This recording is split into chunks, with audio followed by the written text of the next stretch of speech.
My name is Lieutenant Colonel Riccardo Speaking. With a name like that and a face like this, you'll be wondering whose side was he on. Thank you very much. Thank you very much to each and every one of you for coming. It speaks well of you that you would take time out of your busy lives to be here tonight, because you appreciate, like we do, that Australia's in a bad place and it's heading for something worse. And we happy band of warriors know what's got to be done to save the country. Now, I say this many times tonight, we don't need everybody, we just need enough. We just need enough. In the SAS, we do a very rigorous selection course. When I did mine in 85, 140 started and only 28 finished. That's what A1 is. Not everyone has what it takes to be in A1. We're unlike any other political party we'll ever see. We're not here saying, please join us. We need the numbers, we need you. We need special people, because that's how wars are won. That's how winning is done. So let's keep off.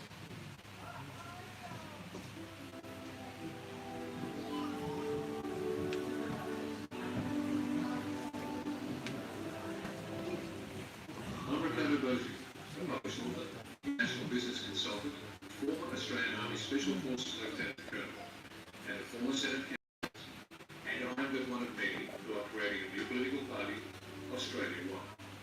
The reason for this is simple, because professional politicians in the major parties have ruined our country.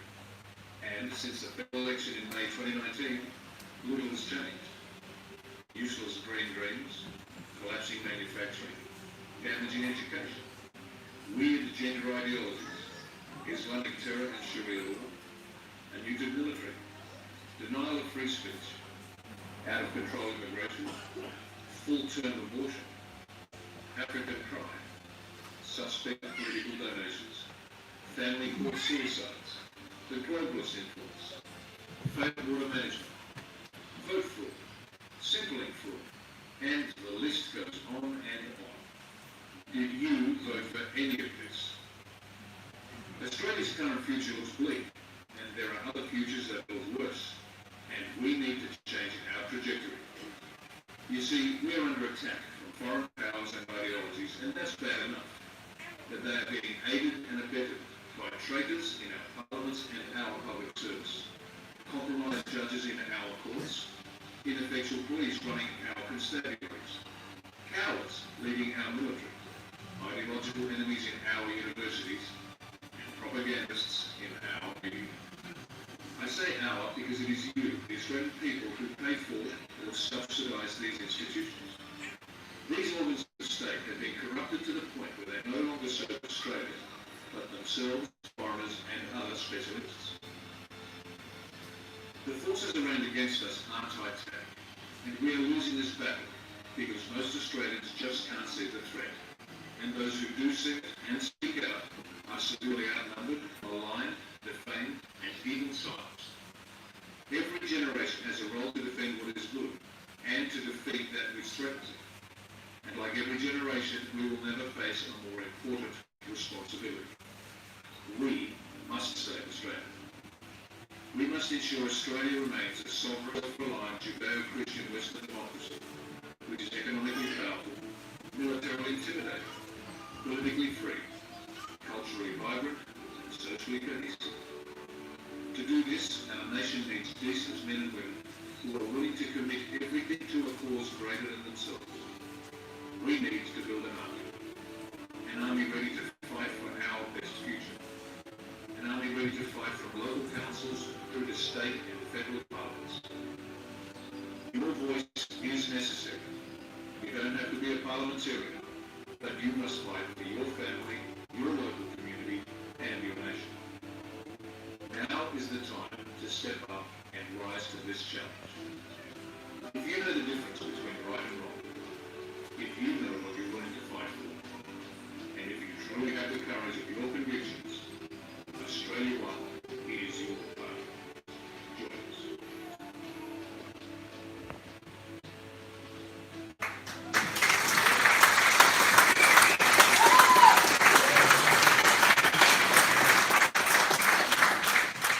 I'd like now to to introduce our host for this evening. Tracy, where are you?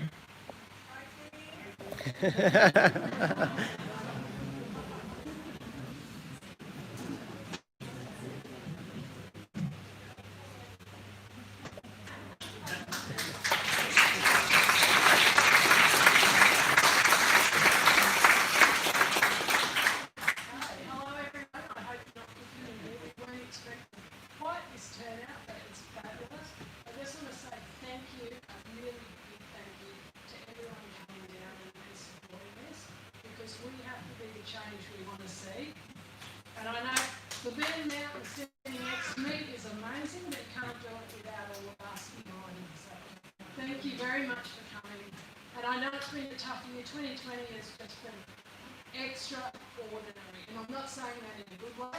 It's been a tough year for a lot of people, and I know speaking to a lot of you, people are divided from friends and family, but we have found our own family now, and it's just, this has been the positive for me, coming into this is just the amazing people that I've met.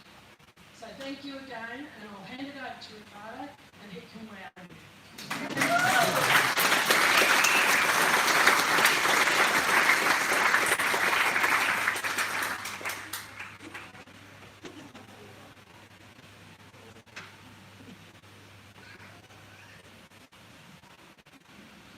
Okay, this is the beginning of our national tour.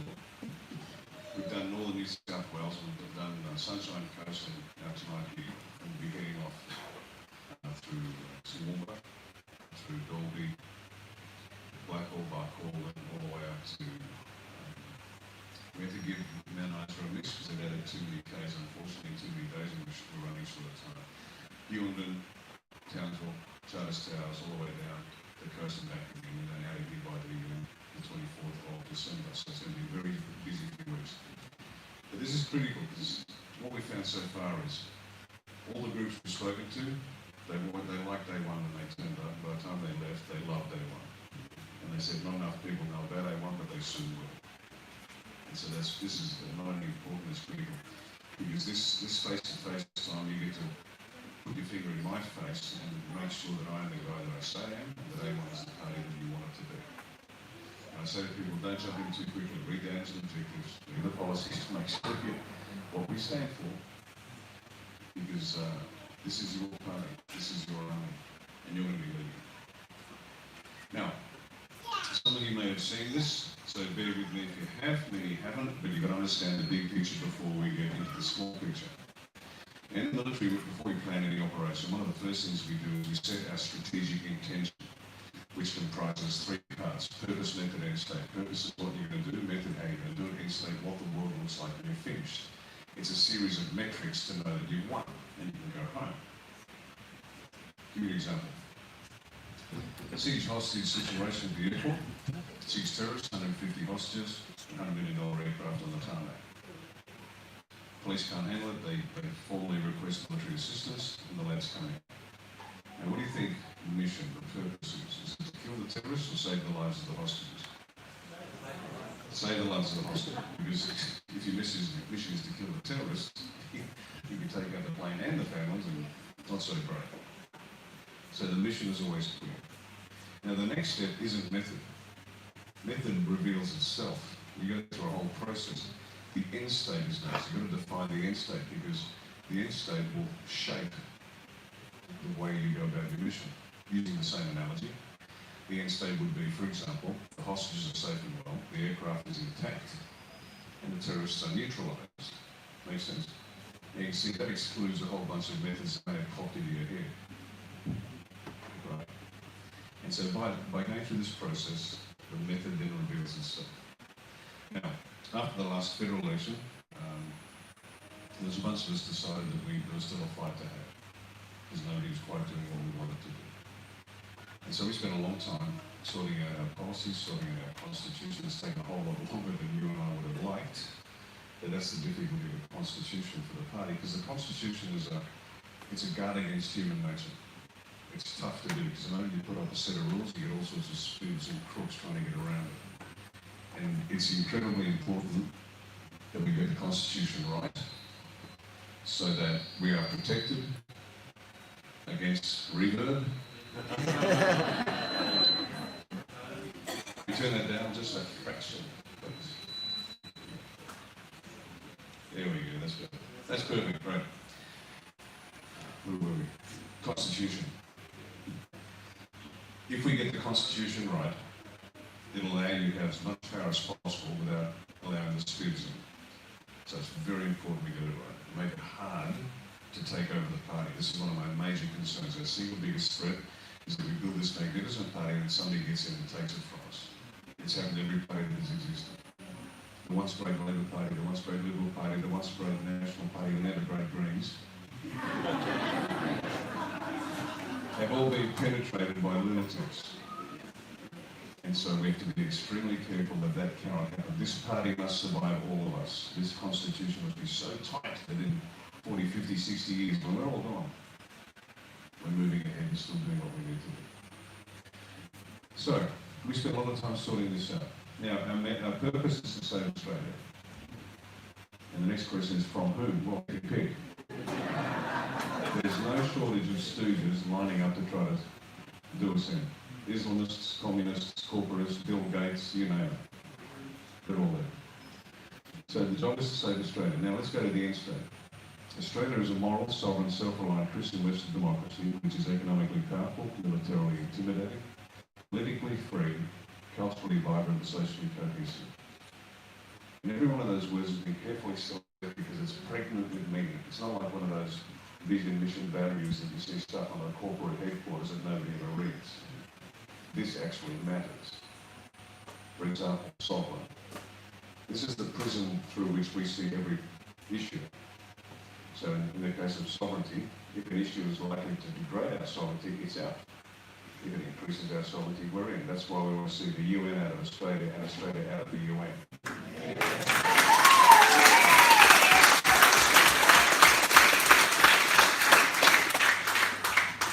Self-reliant. Makes sense. We use self-reliant. We manufactured what we needed, we produced what we needed, and the surplus went overseas and fed the world. Singapore used to send their doctors to Australia because we have the best medicine, not anymore. Medicine now comes from where? China. 80% of our trade with the Chinese Communist Party. That's not an accident, that is by design. And we'll talk about that later in detail for those of you who are not familiar with the Lima Agreement and the New International Economic Order and all the rest of this stuff. We can talk through. If you've got questions, do please ask. Don't trust a thing I say. I want you to go and check it out for yourselves. Because you need to understand that we're on the tail end of a multi-decade plan. Beautifully planned and executed by malevolent forces. It's not an accident. We are where we are. So that's what we're aiming for. So how are we going to do it? Now, this is unlike any political organisation that's ever existed on the planet ever. And I've looked. Because I like to go to history to get lessons so I don't repeat mistakes. Does that make sense? And the American Revolutionary War against the greatest superpower at the time, Great Britain. How did they do, what did they do and how did they do it? Are there lessons for us? Well, yes, in part. The Treaties of Westphalia, which was a series of treaties which led to the concept of the nation state. Because before that, they were just monarchies. And once they conquered, that was now their land. And then they started deciding, well, hang on, there's this thing called a nation state. It might be ethnically based and culturally based. And that, the concept of nation state has been intentionally degraded over the last 40, 50 years. Ideas like dual citizenship was anathema 30, 40 years ago. And now people are saying, oh, I want my dual citizenship. And you think, well, no. You can want all you want, but it doesn't make sense. And we'll talk about that. And so, we get to our method. And this is, as I say, unlike anything that has ever been dreamt up before, because no country has been in the situation we are in today. Well, there's some overseas, but they don't have what it takes to win. We do. This is how we're going to do it. We're creating a moral political party that empowers Australians to reach their highest individual potential, so that collectively all can participate in the reformation of Australia. Let me repeat that, because this is very important. We're going to create a moral political party. Moral meaning we know right from wrong. It's not a Christian party. If you want a Christian party, go vote for the Christian Democrats. This is a hard-nosed political party that's going to take out the opposition brutally. Very Christian, but it works. Now I'm a man of faith, but then I can separate the two. Moral political party that empowers Australians to reach their highest individual potential. This is about getting everyone in Australia to stand up. every individual in this country is equal in terms of their sovereignty. They are sovereign. You are sovereign. I don't care if you're a millionaire from Point Piper or a prostitute in Rockhampton. You are equal. And once that idea gets out and people begin to realise, hang on a minute, you mean the government's not sovereign? That's right. Governments are constituted by the people to act with their consent in their best interests. And when they become destructive to the ends of the people have the right to abolish that government and replace it. And that's what you should have the power to do at any stage of a government's life. Not every 3 years, because you know how it works. They make promises, ignore you for 3 years, and make more promises. Well, how would you like a constitution that says you may sack your MP at any point in their tenure if they fail to meet up to their obligations? They're called recall elections, and we're planning on having that. So you get to sack them. So they're responsive to you 24/7, 365, and so they're not going to be responding to party headquarters, because when Jacko and Narelle ring up and say, hang on, you promised us a set of lights because there are kids getting killed at the local crossing, you haven't done anything, and we've got 20% of the electorate behind us, you're sacked. And he's out of a job. And you get a new opportunity to have a by-election and elect someone else. Makes sense? That's real power. That's the practical way you get the power back to you. And everyone has to be lifted up. They need to be responsible. You can't outsource it. That's why we start at the individual level. And in a very practical sense, we'll be empowering everybody. We'll start with the parties, and I'll be going around and be doing leadership training, because everyone needs to lead, everybody. Because the leadership principles are identical, whether you're a single mum with two kids trying to raise a decent family, or the chief executive of a corporation. Every one of us must lead. To do this right, every one of us in this room has to become more than they've ever been before. You could have become someone you've never been before. You do things you've never done before. Because it's up to us. And then collectively participate in the reformation of Australia. And this is a genuine reformation. Because every aspect of Australian life has been degraded to the point where it no longer serves us and it serves foreign interests. The political sphere, the judiciary, the bureaucracy, the military, the media, academia, the judiciary, all of it. None of it serves us anymore. They have to go. So, that's the strategic intention. That's the big picture. Empower individuals to take the country back. So how do we synchronise this massively complex operation? Get in the military. We tend to plan large complex operations and have to synchronise a million moving parts. It is the single most complex profession on the planet when you get to that level. Nothing more difficult. And we have a synchronisation matrix. Now, this will show you the lines of operation by phase. Now, everybody understands phases, phase 1, phase 2, phase 3. It's a chronologically sequenced set of objectives that need to be achieved in set order. You do the first one, the second one, third. Everybody gets that. But when you have a multifaceted operation, you have what are called lines of operation. Let me give you an example. June 6, 1944, the Allies landed on the beaches of Normandy. Now, they just didn't turn up on that morning and throw the poor bloody infantry onto the sand and say, well, we hope you make it past the NG-42s and the 88mm. Good luck, fellas. A lot happened to precede that. And not just in time, but in space. For example, there would have been one line of operation, which would have been spies in Berlin, gathering as much intelligence as sending that back to London. Makes sense. Quite separately from that, there would have been the French resistance, destroying rolling stock, railway lines, interfering with the production of ammunition in factories so the Germans couldn't respond once the main effort was identified. Makes sense. Then closer to the landing itself, you would have had the paratroops landing behind enemy lines, securing traffic control points, like bridges, roads, high ground, in order to facilitate Allied movement and interfere with Nazi movement.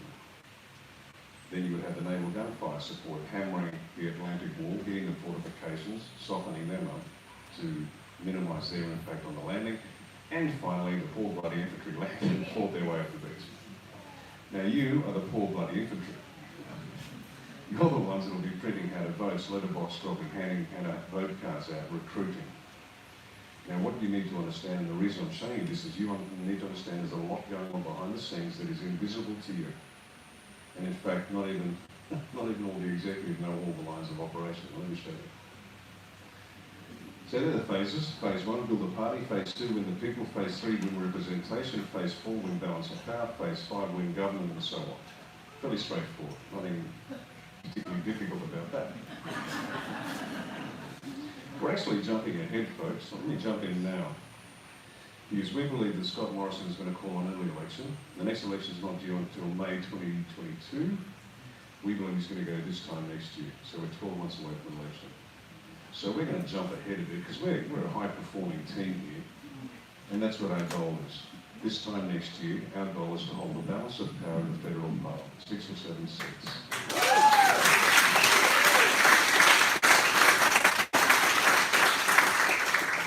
And we'll break it down in phases, so you'll see how we get there. Now, the lines of operation.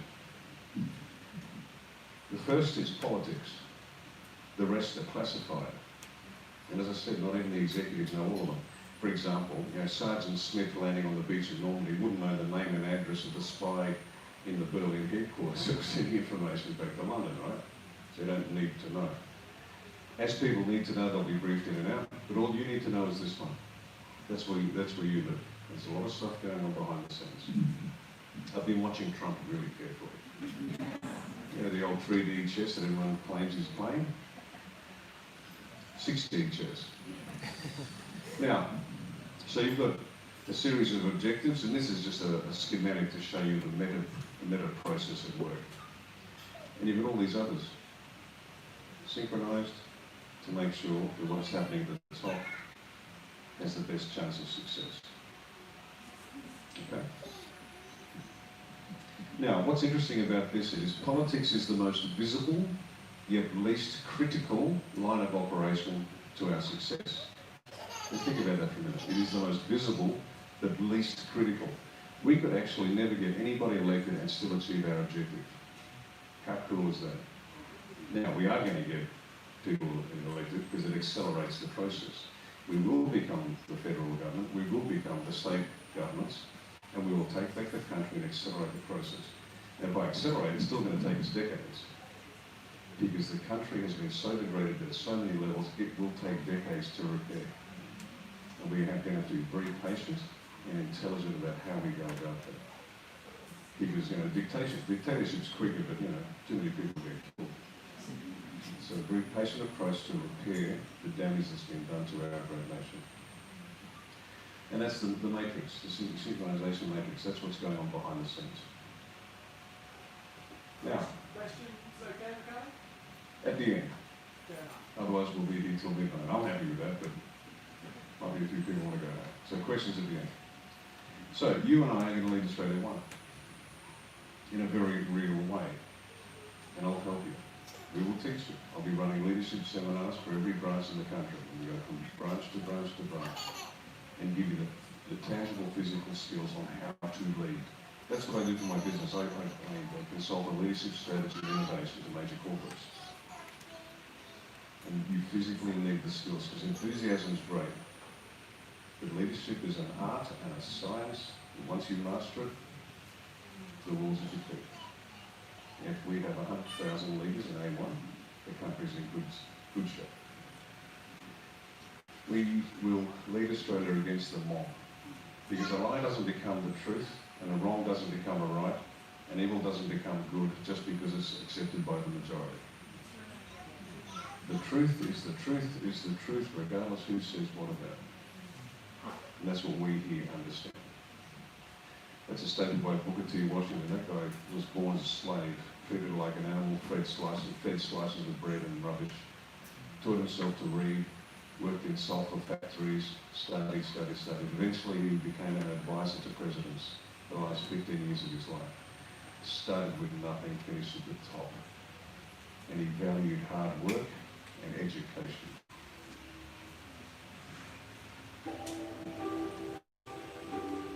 The heroes of history were never cowards. They do not falter or give way.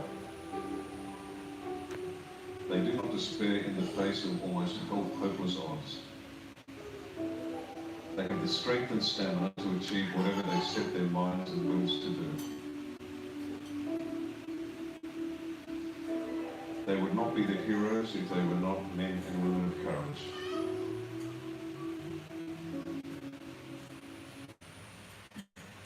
That's what we have to become. Heroic. Truly heroic. And when I say you're going to have to become more than you've ever been and do things you've never done before, I mean that in a very real sense. And there isn't a person in this room, I don't care how advanced your age is, and of course there are no women here above the age of 39, I understand that. There is no one in this room who is in the beginning what they can do with the rest of their life. Thankfully, this party has people of a certain age who have years of experience and knowledge and insights and resources at their disposal. And for the first time, you'll be able to apply that in a battle to end all battles. The battle for Australia. You will do nothing more important other than raise a good family, which is quite important. You'll do nothing more important in your life than what you're about to embark upon. And that's very cool. So let's talk about the 5 pillars of real leadership. This is a very short run through of what I'll be running through every branch in the country. One by one. So it'll take time, but that's okay, we'll go over the time. The 5 pillars of real leadership. This is the book, and this is the program I run. The foundation is trust. The first pillar is your character. The second pillar, your capability. The third pillar, your invention. The fourth pillar, their empowerment. And the fifth pillar is you. Now, whenever I get a consulting job, invariably, that's funny. They always say, I ask them, now what is it you'd like me to do? And they say, we want you to teach us to get them to do what we want them to do. And I smile and I go, okay. Let's start with the problem lies. Now you'll notice it's about, there's only one of these that has to do with the people you're leading, and the rest is all about the leadership. Once we get that right, the rest happens. They will follow you willingly. They will love it. And this is what we're going to do. Now people ask me, okay, foundation, that's like the slab, got that, and I've got these 5 pillars.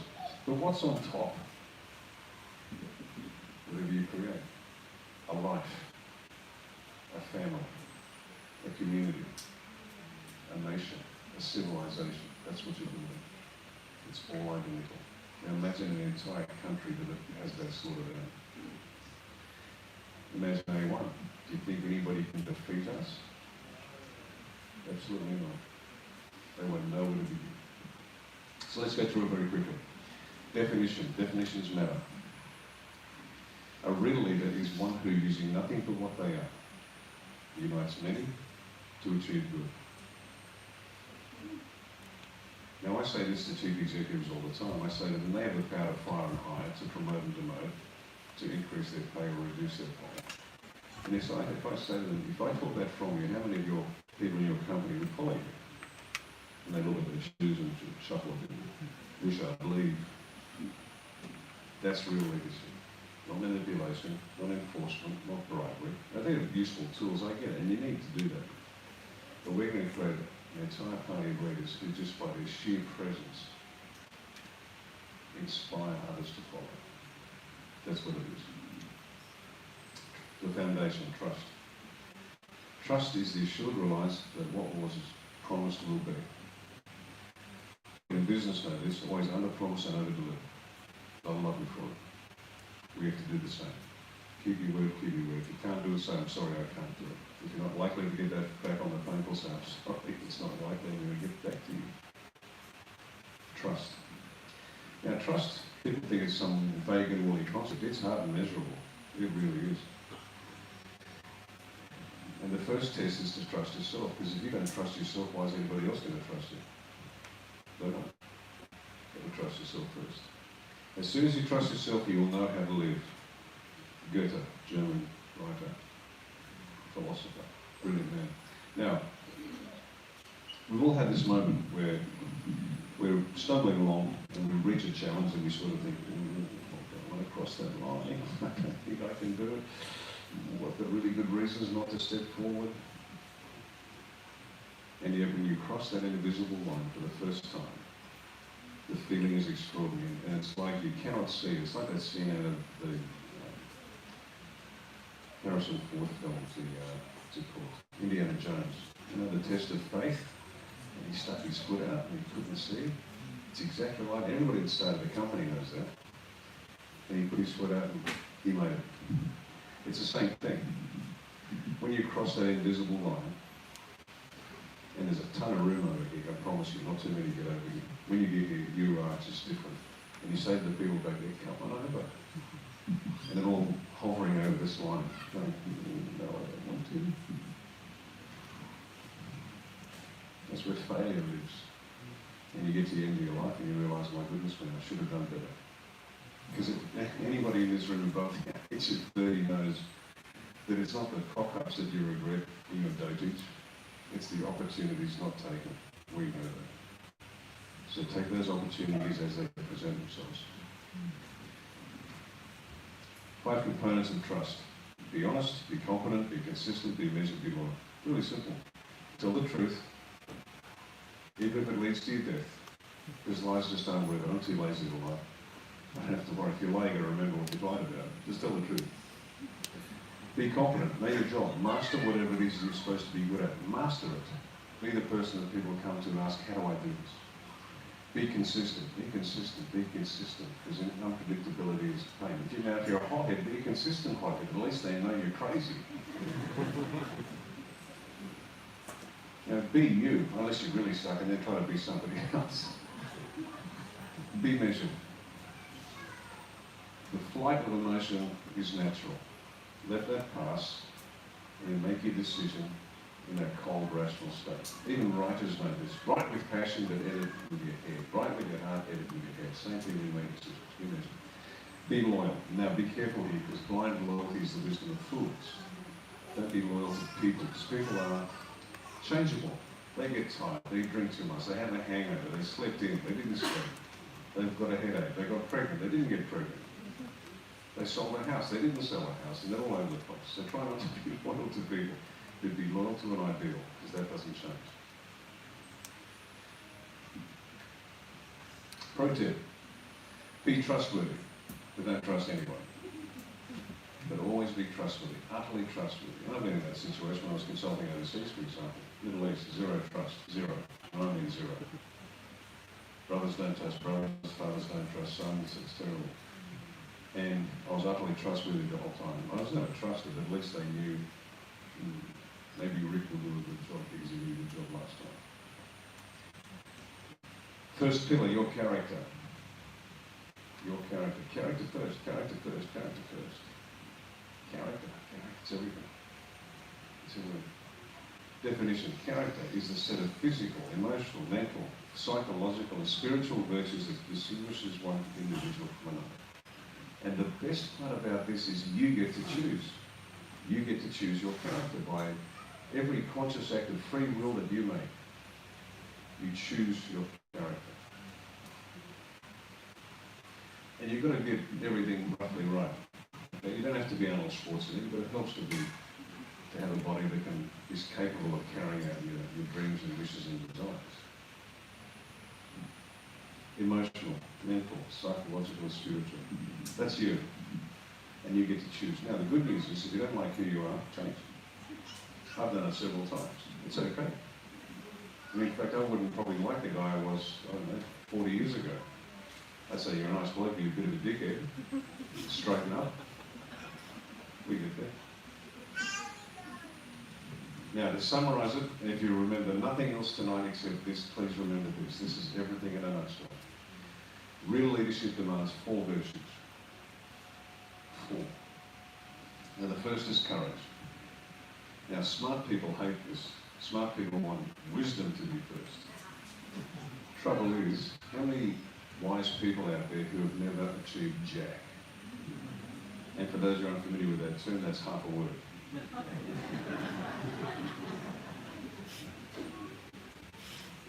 It's courage.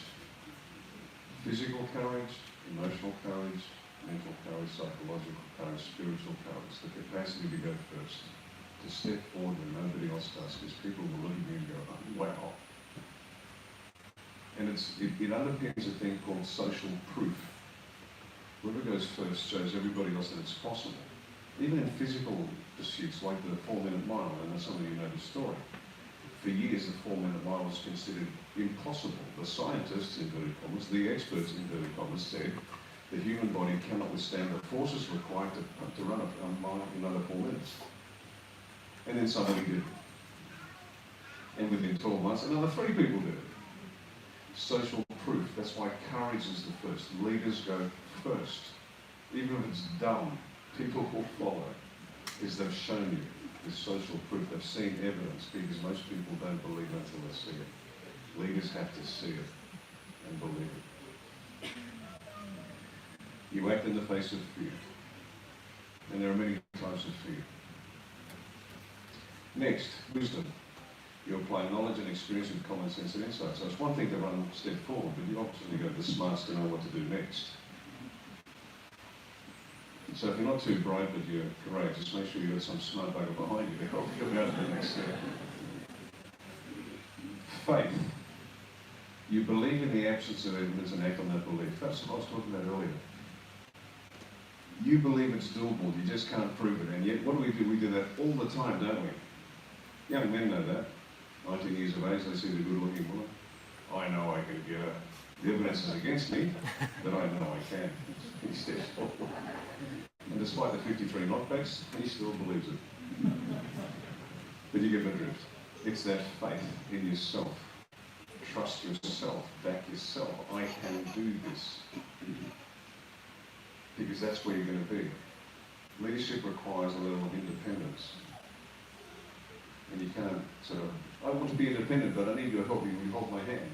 No. You've got to do it yourself. You've got to do it yourself. And the last one is love. You create a desire to give. Now, I used to give this presentation to the New South Wales Police Force, had a long-term contract. Every month I'd speak to another 45 commissioned officers from the New South Wales Police. And when I you can imagine how they responded to this last one. You'd always get some wag down the back. Show us the love! And I'd say, okay, I'll show you the love. These are coppers, these are hard men. I said, okay. And I'll ask you the same question I asked them. By a show of hands, who in this room would like an infinite amount of courage on call 24/7 whenever you needed it? Put show of hands, please. Those of you without your hands up, you're okay, eh? You're good. There's an honest audience, look at it, I love it. Right, let me paint a scenario for you, and some of you may have heard it, so don't spoil the fun for the others. Imagine I'm standing on a 10-storey building on the edge, and directly below me, 100 feet below, there's an alleyway. Garbage tin, piece of paper blowing in the breeze, a dog nuzzling up against the side. And about 10 foot opposite, there's another 10-storey building, exactly the same as this. Now, I attach a plank between the two buildings, and it's secure, so it won't wobble, but it's right there. And I say, okay, everybody line up behind me, let's cross the plank. Who's going to do it? Just for the hell of it, give me a show of hands. Yep, there's always some lunatics in the audience, like me, and we just love that sort of stuff. It's insane that we do it, right? And I say, no, come on, gird your loins, show me you're a real man, cross the plank. And they sort of give it plenty of this, and fall. Now, the rest of you wouldn't do it, because you've done a quick cost-benefit analysis. And you've said to yourself, the cost of error is high, the benefit is low, I'm not doing it. And that makes sense, because you're smart. But let me just change the scenario just a fraction, and you'll get to the end before I finish the story, but just bear with me, okay? So, same scenario, 10-storey building, alleyway, 10-foot gap, and another building over there in a plane. Who here has a grandchild or a child, young? Hands up, everybody, please. Right. That building is now on fire. That child is on the roof of that building, and the only way to save that child's life is to walk across the plank, pick them up, and walk back. Who now, by a show of hands, will walk the plank? Courage is nothing but love in action. That's it. See,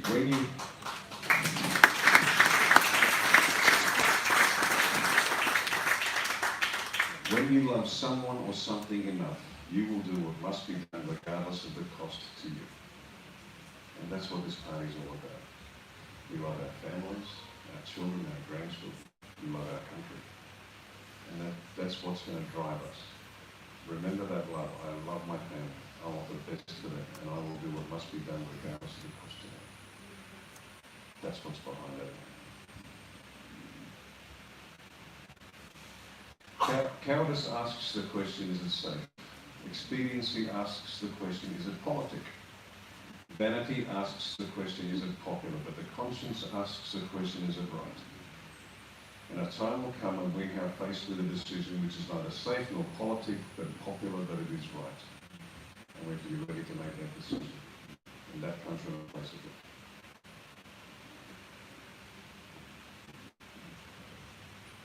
I know, that's interesting. Second pillar, your capability.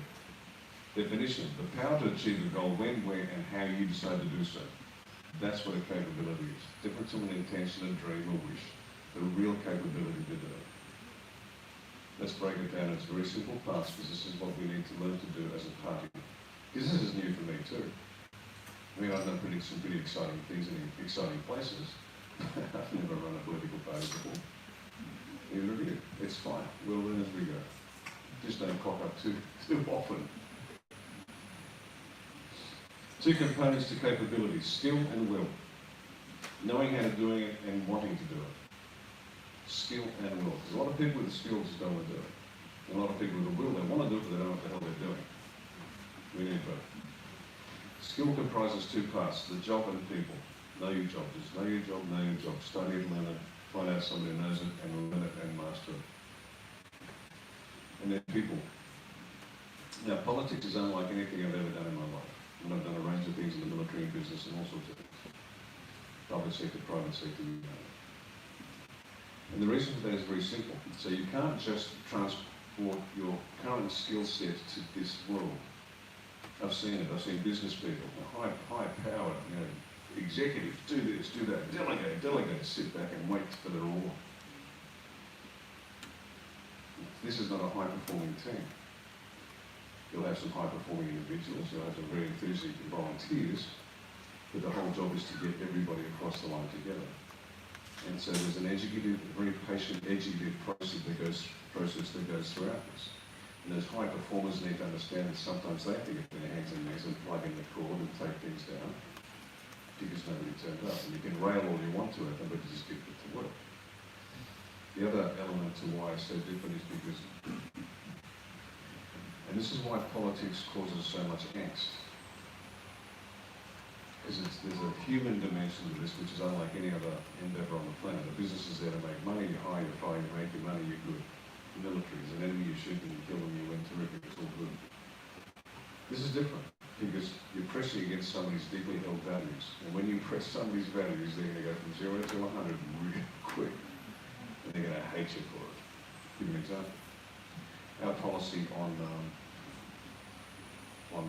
marijuana, CBD oil. My wife's on CBD oil, brilliant, not a problem. THC oil, absolutely. Hemp, for example, for clothing, rope, food, building products, brilliant. But we're not for smoking dope. Wow, you should have had the response. All of a sudden I'm Beelzebub. I'm the worst thing on the planet. Then I talk about things like, well, there are other issues like, I don't want to be a slave to anything or anyone. I don't want to be a slave to a drug. I don't want to be a slave to anyone. Who do you think wants our kids doped up, just by the way? The globalists? A stupid, stoned-out population? Now, I'm not even discussing the philosophy of whether you have the right to do it or not. It's a separate issue. I get that. You have the right to blow your head off if you want to. Just don't ask me to pay for the clean-up team later. And yet, their values are so strongly aligned to smoking dope, they would rather accept a party that promotes full-term abortion just so they can smoke a blunt. Those people haven't got the right character set for this party. Does that make sense? Right. But that's it. It's the people. It is intensely human. And you've got to understand it. And that requires immense patience. Immense patience. The patience with the goodwill person who generally wants to learn and grow and participate. Zero patience for the liar, the stooge, the pedophile, that's trying to bring you down. You cut them off with great ruthlessness and don't let them back in. Okay? This is not a kumbaya moment. As I said, there's a hard-nosed political party with some pretty challenging adversaries. So we don't have time to muck around. And I'd rather, just like in the SAS, 5-man patrol, we'd rather go with 4, without losing 20% of your firepower. We'd rather go with 4 that we trust than 1 that you don't. That's the way we work here, particularly in these early days. We can't afford it. Will. The will. The will, the will, the will, the will. That wants to do it. It's all about locus of control. Locus of control means the source of your decision making. People with an internal locus of control understand that their choices make differences. And the people with an external locus of control are the people that sound like this. Oh, I'm stuck in a dead-end job. I can't get ahead. It's not my fault. My boss is a dickhead. Okay, why don't you leave? Oh, I can't. Why not? Oh, because, you know, I've got bills to pay. Well, good. You've made a conscious act as an adult to meet your obligations, and you're putting up temporarily for a lousy job. Yeah, but I can't get ahead. Why not? Oh, you won't let me. Do you study at night? No.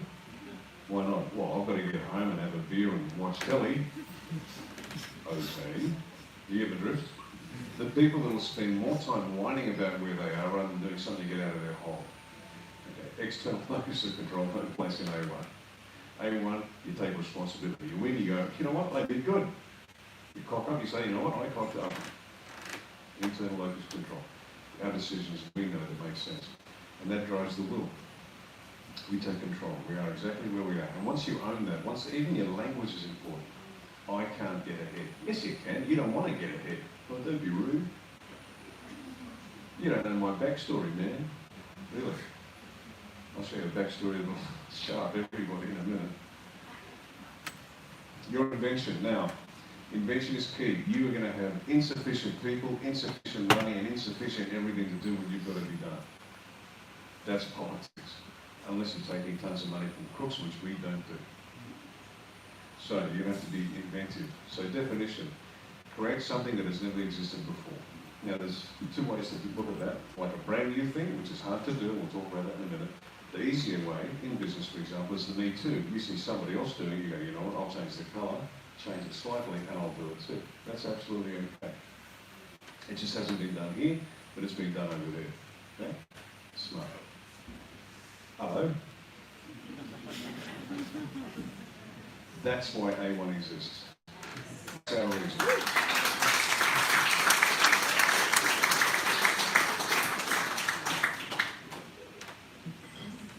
Excellent. Oh. That's it. She's now saying, get to work, I'm not a good country. So the 3 types of invention: evolutionary, revolutionary, and accidental. Evolutionary, let me explain it to you, very simple. A propeller engine, a rotator propeller at high speed, it generates a rearward thrust which pushes the aircraft forward. Now, an evolutionary advancement would be the turbofan engine, where you replace the propeller with a series of fans, rotate at high speed, compresses the air, injects some kero, ignite the kero, you get a thrust. So it's an evolutionary step forward from a propeller. Revolutionary is, fuck that, let's have solid fuel. Light the wick, off she goes. Now, this one is easy. Just think of constant improvement. How can we do it better? How can we do it faster? How can we do it cheaper? This one's different. This requires a particular sort of mind. And I used to head up the Future Capability Directorate in Headquarters Special Operations. We used to have to think about future warfare, 20 years in the future, come up with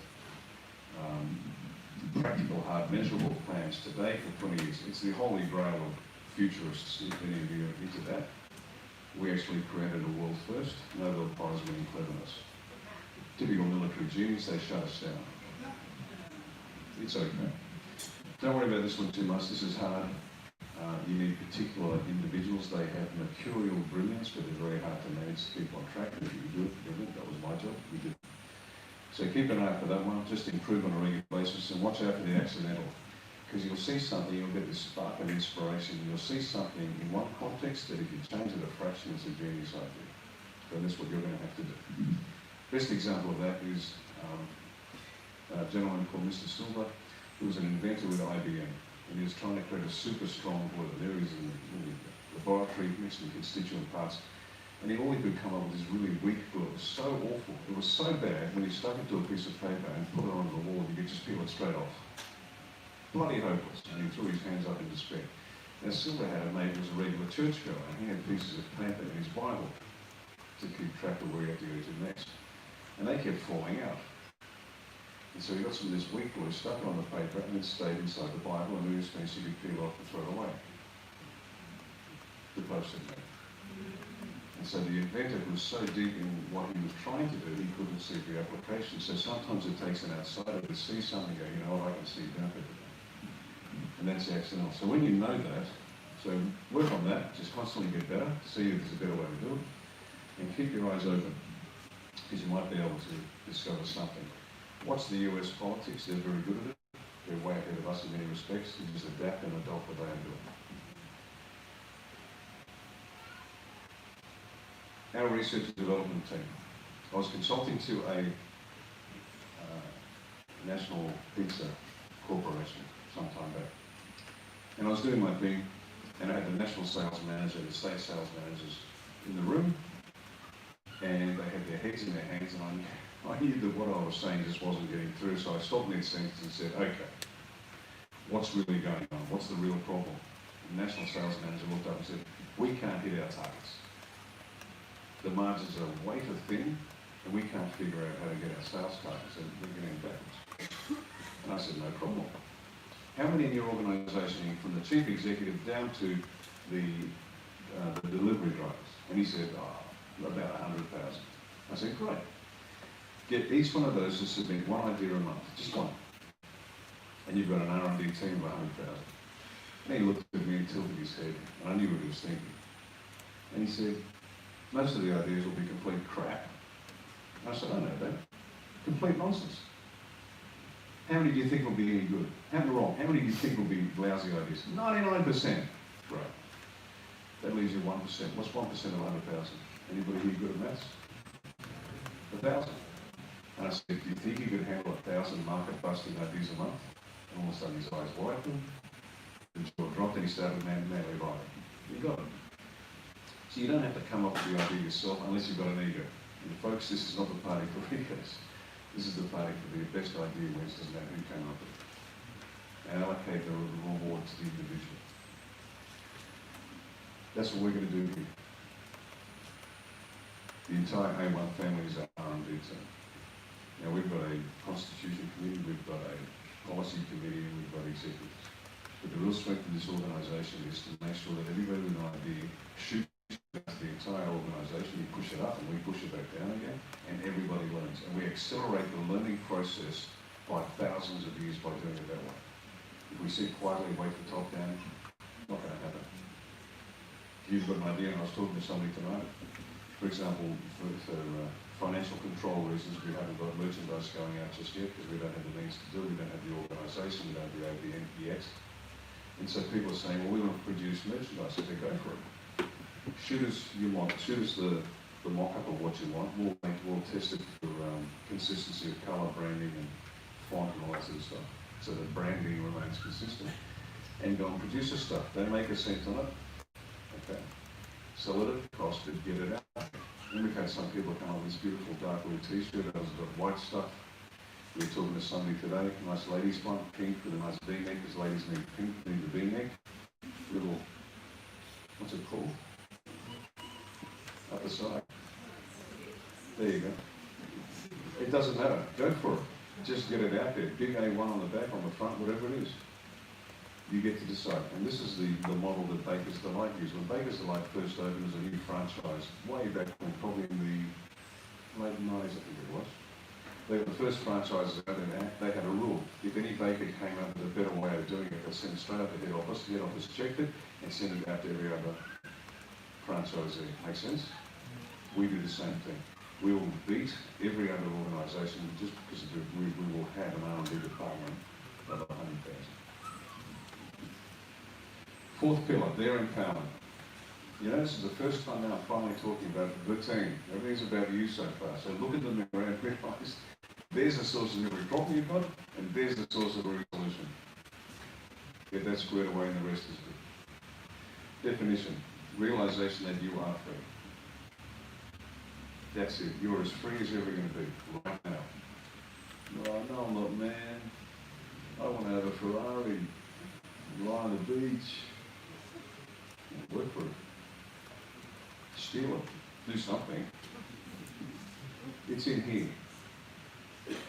You're as free as you're ever going to be. Nothing is holding you back. Yes, there are circumstances, I get that. I'm not silly. But you're as free as you are willing to be. And that's not me talking. If we take a person as they are, now this audience is, you guys get this. Very little of this is new, I understand that. But you're going to be dealing with people who don't get it, who don't understand it. You're going to have to help lift them up in a way that's not condescending, but genuinely empowering. That's why we're going through this. If we take a person as they are, we make them worse. But if we take them as they should be, we make them capable of becoming what they can be. Always demand more, always expect more in a good way. And we do that with our kids. Yeah, the kid tries something for the first time, your child tries something, and you say, oh, sit down and forget it, you'll never do it. Like an 18-month-old tries to walk and they fall over, no, sit down, you'll be right, don't bother walking. What do you say? You can do it, get up, try again. Japanese motto, fall 7, stand up 8. Fall 7 times, stand up 8. You can do it, you can do it. But I'm afraid, it's okay, it's good to be afraid, but I failed. Failure is part of learning, just keep going. This is the patience that this mature audience understands we need to bring to our people. Because we're going to have a lot of people, regardless of age, who don't get it, but they will. And that's Viktor Frankl. Viktor Frankl survived Auschwitz. He's an Austrian who survived Auschwitz, became a psychologist and a psychiatrist. He wrote a book called Man's Search for Meaning. And he was the one that said you're as free as you're willing to be. And even in the terrible circumstances of a concentration camp where people disappeared and killed, they were as free as they were in him. Now, for those, and you're going to meet these guys, in your teams, you're going to meet you don't know how hard my life was. And some people have had horrible lives, I get it. We've all got a backstory. Every one of us, the ones with the biggest smiles have the most horrendous upbringing. Brutal. God. And that's their excuse for not moving forward. Who knows this gentleman, Nick Vujicic? Okay. Nick was born with tetra amelia syndrome, which means he was born with no arms or legs. Now, if anybody was born with a set of circumstances where he would have the right to say, you know what, I'm not playing. God's dealt me a rotten hand. I'm going to sit back and just live in an institution my whole life. Well, let's get to the end. Nick has written 8 books. He's appeared in 3 movies. He runs 2 major corporations. One is a secular empowerment program, which has empowered millions around the planet. He's also a Christian pastor, and he runs a church along the same lines. So from a kid, now think about it. There he is, no arms, no legs. Think about how tough that little boy's life was, dealing with everything that he had to deal with as a child.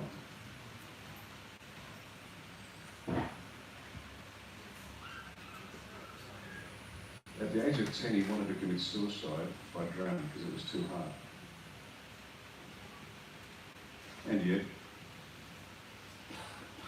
loving parents helped him move forward. Good-looking young bloke. He's Australian, by the way. Running a major corporation and changing the lives of millions. Now, I don't mean to be disrespectful, because many of us have had very, very tough upbringings and backgrounds, I get it. But once again, you can decide to change it. Let it go and become something you've never become before. To do things you've never done before. And you're going to have people in your teams have that same problem. You have to gently lift them up and help them realise there's more in them than they ever imagined. That's empowering. Imagine the world without him. Millions around the planet, millions and millions would be worse off. That's heroic. If you're born with everything and you do well, okay, good for you. You're born with nothing and you do it. That's his wife and kids.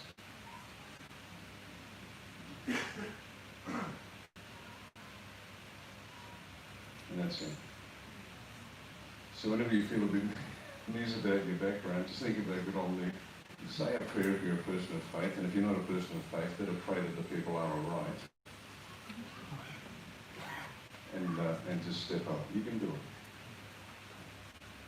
The greater the struggle, the more glorious the triumph. If you were given a challenging start to life, your success is even more magnificent. Does that make sense? Now here's one thing I want you to Google tonight when you get home. It's called the Butterfly Circus. Nick stars in it. It's a short movie, 20 minutes long. It'll bring you to tears. And use it if you need to help somebody get over something that's bad. The Butterfly Circus, please Google it tonight. You can watch it for free online. It has something like 7 million views before it's even released. That's how powerful it is.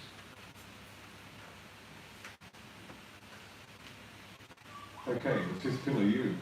Definition, you are what you were created to be. Very few of us get close to our potential.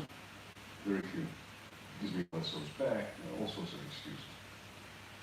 You are what you were created to be. Find out what the hell that was and become that.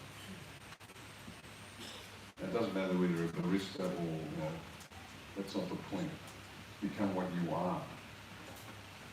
The job isn't what you are. Become more than you've ever been before. Becoming you. Level 1. This is a child, level 1. You live for you. And it's characterized by fear. And it's a normal stage of development for a child. The baby is born, attached to the mother, and then it gets to the point of individuation where the child decides, okay, I am now something separate. It depends on the age, but somewhere between 3 and 4 or 5 years old, they start to individuate, they become themselves. And that's mine, and that's not yours. That's characterized by fear, because they're always worried that stuff's going to be taken from them. And some people stay there to the age of, 50 to 60. We've all met those people. The next level is you live for something else, someone else. A child might first learn this when they get a pet, and all of a sudden they realise my needs have to take a second place because I've got to feed my fish, my snail, whatever. A parent gets that for the first time. You realise, I guess my Ferrari has to wait another couple of years because I've got this little thing that I'm responsible for. You're living for someone else. Make sense? And so this was characterized by fear. This is characterized by love. Now you're living in love.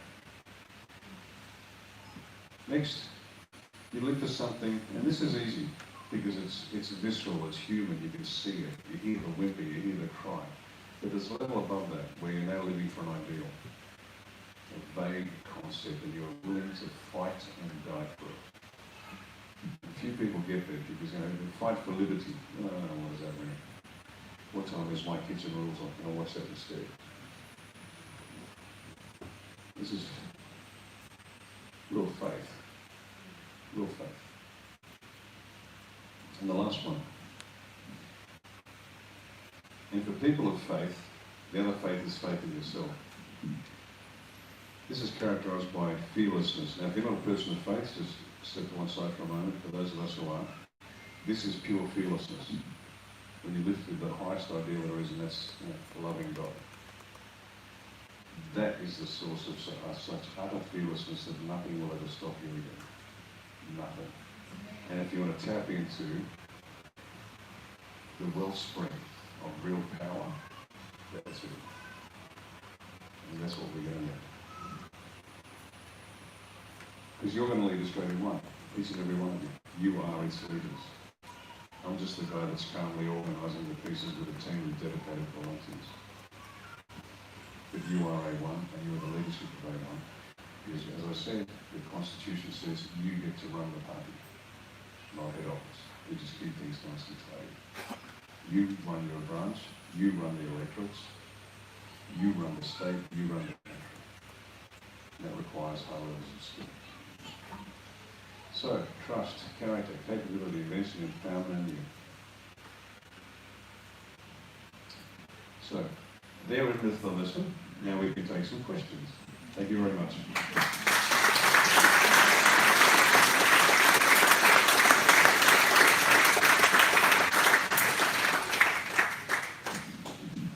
Okay, so questions? Yes, ma'am? No, it's okay. Take your time.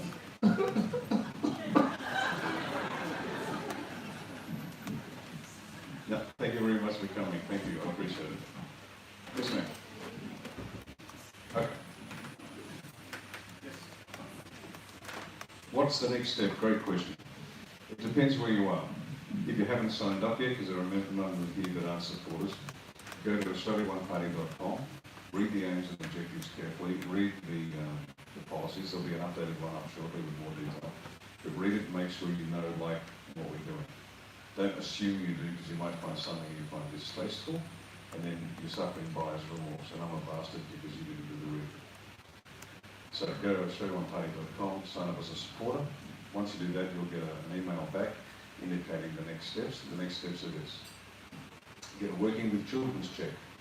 This party requires all its members to have a working with children's check. Now, why do you think that is? Keep the pedophiles out. Now, you'd be surprised how many people say, oh, no, you shouldn't do that. Really? Don't reapply, sir. So get your working with children's check. Now, if you want to get involved actively with the people in your area, you contact your state coordinator and say, hello, my name's John Smith. I live in the electorate of Upper Kumbukta West. Can you please put me in touch with others who wish to get involved as well? Because not everybody wants to be involved, and that's quite okay. Then involved. Then you set up a supporters group. And the supporter group will become a branch in time once we are formally established. So elect a president, elect a treasurer and secretary, have meetings, take notes and take action. Now the primary action right now is to build the party. Recruit. We need to build an army. We really need to build an army. Now here's why. I mentioned that in about 12 months we think we're going to an election. We've got 3 months. From now we've got 3 months. And why do we have 3 months? To build this really solid army. Well, the Great Reset, who knows about the Great Reset? Oh, well done. Well-informed audience, I like this. That was due to start. Stop drinking. That was due to commence Q1 2021. And you know why it slipped to March, to Q2? Because they've read the tea leaves and they understand that we're not going to fold quite so easily. How do they know that? They use indicators, they test. And one of them, for example, is the masks. Now, we know the masks don't prevent COVID, it's got nothing to do with it. But they insist on that so they can see what suckers we are. Now, if you look at most of Australia, most of us don't. And so they're looking, thinking, you can't do it.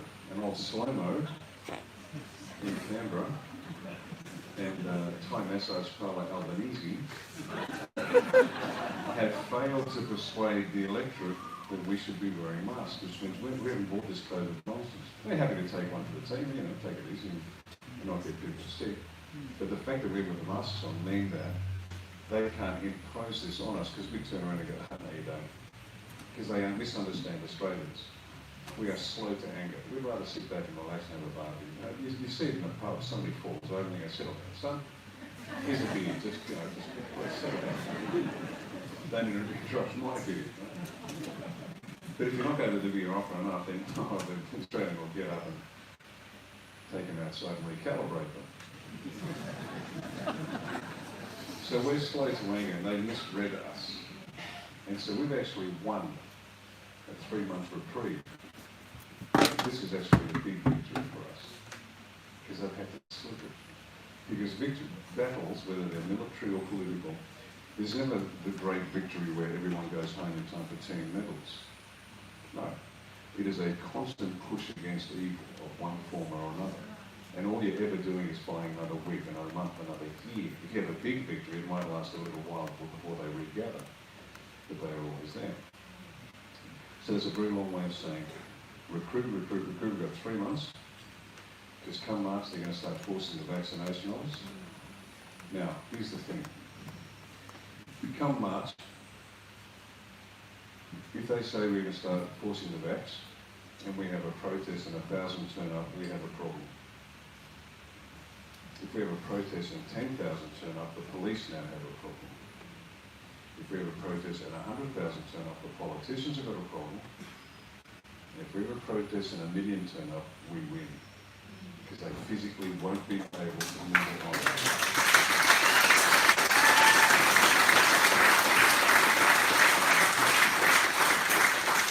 So we have our 1 million person protest in March. Slomo and Time Massage Parlour are going to sit back and think we can't do it. Now they're not taking orders from us, they're taking orders from someone else. That's abundantly clear. And whether it's the Islamists or the communists or the corporations, and there are levels above that. This audience probably knows there are multiple levels that just keep going until the 12 families up here. Right? Because I started like everybody else, well, who's really running the country? And you go up and like, oh, okay, it's them. Oh, no, okay, it's them. And it's them.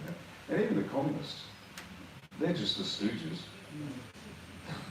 Xi Jinping is a stooge for much more powerful forces. Now I'm happy to take him out, just as a community service. That is not the real threat. There are layers above them. But what we need to do is we need to fight the people that are actually delivering the country to the bad guys.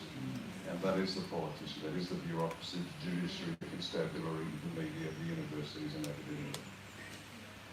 So, long answer to a short question, what do we do next? Recruit. Now, where do you recruit? And who do you recruit? Let's talk where first. There's an old story of a town thousands of years ago where an invading army was about to attack them. And they didn't have a wall around the city, and in those days you needed a wall. And so the leader said to his people, build a town, build a wall around your house. So you build a wall around your house, build a wall around your house, don't worry about anybody else, your house, your house, your house, your house. By the time everyone built a wall around their house, they had a wall around the city. Does that make sense? Mm-hmm. Your house is your electorate. Win your electorate. Turn your electorate into an A1 electorate. And that means you've got to get out there, letterbox drop, recruit. At least raise awareness. And find issues that are of interest to your electorate. And make sure it's in line with us, and then sell that. Because some people are interested in the global issues, and some people are not. But find out what moves your electorate and own it. And you've got 3 months to do it. And just stay within your boundaries. That's all you've got to do. A powerful one is no forced vax. Simple flyer, A1, no forced vax. Do it 3, 4, 5, 6, 7, 8, 9, 10 times, and eventually people will say, I better check this out. Start putting A1 placards in your front lawn, so you start spotting the allies around your area. And people will start, so what's this A1 thing, the circle, what does that mean? www.showmyparty.com. And you'll start to see how much impact you're having. And you don't have to spend money to print them, just like I do. You get your home printer, get several sheets of A4 paper, sticky tape it together so it says the weather, and you stick it up. And away you go. So recruit. That's where you recruit. Your electorate is your area of operations. I'm looking at this as a military op. So you secure your AO, and you secure yours, and if you fail, then you better not. You got it? Okay, so that's where. Who? Now, who here has been in sales? Excellent. Love it. When you're in sales, particularly if you work for commission, the one skill you've got to have is to spot the buyer really quickly, or the non-buyer really quickly, and you move from the non-buyer to move on to the next buyer. Because depending on the industry you're in, you'll get a set number of no's before you get a yes. There might be 7 no's for every yes, or it might be 14 no's for every yes, or it might be 25 no's for every yes. And the trick is to get through the no's really fast, because just statistically you're going to find a yes. And so, for example, what I do is, whenever I meet someone, I think here's a possibility. I was in a lift in Canberra, and the Melbourne Raiders were in town. I got in the lift, and there was 2 football players there. And I looked at them and said, yeah, the COVID thing's all nonsense, don't you? No, it's all real. Non-buyer. Melbourne Storm, what a surprise, right? I went, no problems, mate. And I didn't bother going any further. You don't, right? But you're in the lift and you say, you know, this COVID stuff's all nonsense, bloody hell, I'm sick to bloody death. Oh, look, you might be interested in this. You got my drift? So keep your little A4 folder or your A, whatever you print, it doesn't matter. Make sure it's got a message like, no forced facts, nice A1 logo, nicely printed, Australian1party.com, about to hand it over. You might be interested in this. No, thanks, mate. Come on up. Yeah, you're not going to get 100% hit. But salespeople know that. As I was saying, 50% of my marketing is wasted. I just don't know which 50%. So don't try to figure it out. Just do it. So that's where and that's who. And that's the next step is by March. When we say stand up A1, the entire continent rumbles to the sound of 1 million people on their feet saying, no, you don't. Because quite literally, they understand. And this veneer of invincibility that the politicians have is exactly that. It's just a veneer. It's a wafer thin. And these people are weak and timorous. There's nothing to recommend them. They are incredibly shy and terrified. And so they see more than, they see a big number stand up around the country. They can't, what are they going to do? Send the coppers round? Hardly. Because the coppers are going to, we're not stupid. We've already had 2 in New South Wales. We've heard about Senior Constable Alexander Cooney from the draft and Fire Patrol. What a champion that man is. For those of you who haven't heard about it, he wrote a letter to the Commissioner of New South Wales Police saying, "Dear Sir, dear Mick Fuller, when this kicked off," and it was a very measured and professional letter, when this kicked off and we were very uncertain about this COVID, we did the right thing and we asked the people to quarantine and not to socially distance when these nonsense rules that go. But then the data came out, sir, and it became abundantly clear it was a horse's ass. My words, not his. Forgive me if I slip into military parlance. My wife was telling me I have to be more statesmanlike, but when I see depravity, it just gets hard to stay cool. But anyway, so he wrote this beautiful letter. It was co-signed by 60 or 70 other New South Wales police. And it was very measured. He's now being shut down and being investigated. But he had the courage to stand up and go, "No, you don't." There's a second call in New South Wales from the Riot Squad, and he wrote a similar letter saying, "Hang on a minute. When the Black Lives Matter thing turned up, you told us to stand back." See, apparently COVID is a very cunning bug. Yeah, it's in favour of Black Lives Matter, but doesn't like single mums sitting by the side road on the sidewalk with a pram. Anyway, and he wrote that, he said, "This is nonsense. And we don't want to do this anymore, sir." So the cracks are starting to form. And as I said sometime on one of the shows on the Ark, who here watches the Ark at all? Yeah? If you don't watch the Ark, Jammal, gentleman up there back there, Mr. Eyebrow himself.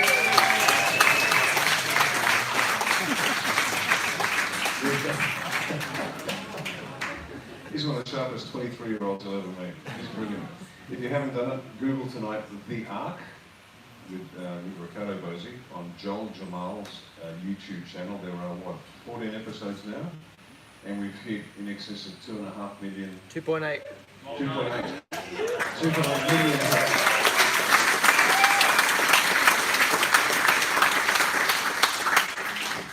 And if you have a sensitivity to robust language, don't watch it because I get a bit warmed up. But every week we put one of these out, Joel Jammal's YouTube channel. Check it out, spread it as much as you can.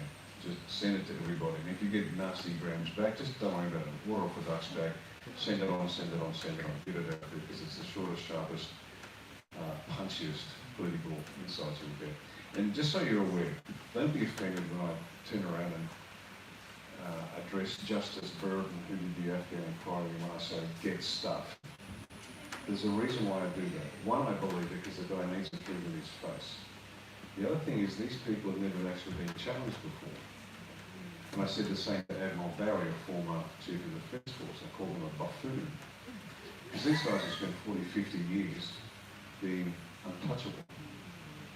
Well, I'm a sick of figuring the place and I'm going to do more than just touch you, mate. You're going to pay for everything you've done wrong, and you've done a lot. And that's why I'm so, let's say, aggressive. Now, the reason for that's quite simple. The world's second best swordsman doesn't fear the world's best swordsman doesn't fear the world's second best swordsman, does he? Because he knows exactly what he's going to do. He plays by two rules. He fears the thug with the club. Because the thug with the club doesn't play by his rules. That's the role I am compelled to play now. I have to terrify them. And I have to show the people how weak need these people are. You got it? So relax.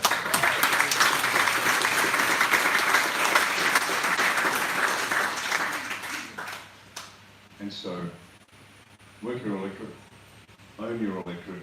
Don't worry what happens on the other side of the street. It's not your responsibility. Build a stone wall around your house, and build it big so when the word comes down, we win another 3 months and another 3 months. You get how the war's going to be won. Eventually, we then win the balance of power, and I have a few things to say on your behalf to both the Liberal and Labor Party, and they're not going to like most of it. And that's where the crap will really start to fall, and this will take off like a rocket. The current growth is a bit like this, and it's going to be like a vertical clip for this year. So you've got 3 months, and then we have the balance of power. Okay? Good. Okay.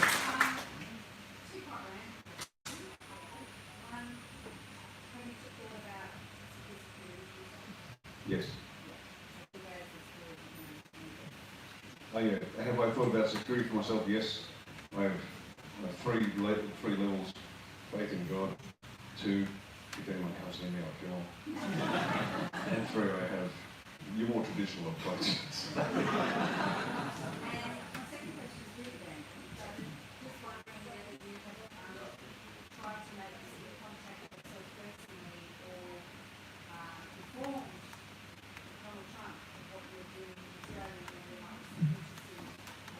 Yeah, no, the big Don, he's got more things to worry about us. But having read his book and I studied him, I love him. I dedicated my book to him before it was popular to do so, because I saw what he was doing. And in the book I wrote, when I wrote it to him, and I sent a copy, which I believe he has now received.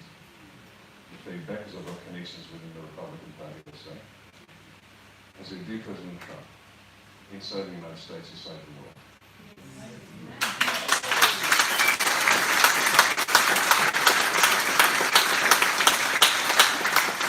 Now, in answer to your question, have I reached out to him? No. Why? Because I'm a nobody. But once A1 stands up in a membership of 100,000 of the largest political party in the country, he's going to be calling us. Because he needs an ally in Australia to help. Who does he have in Australia right now? Who will he have?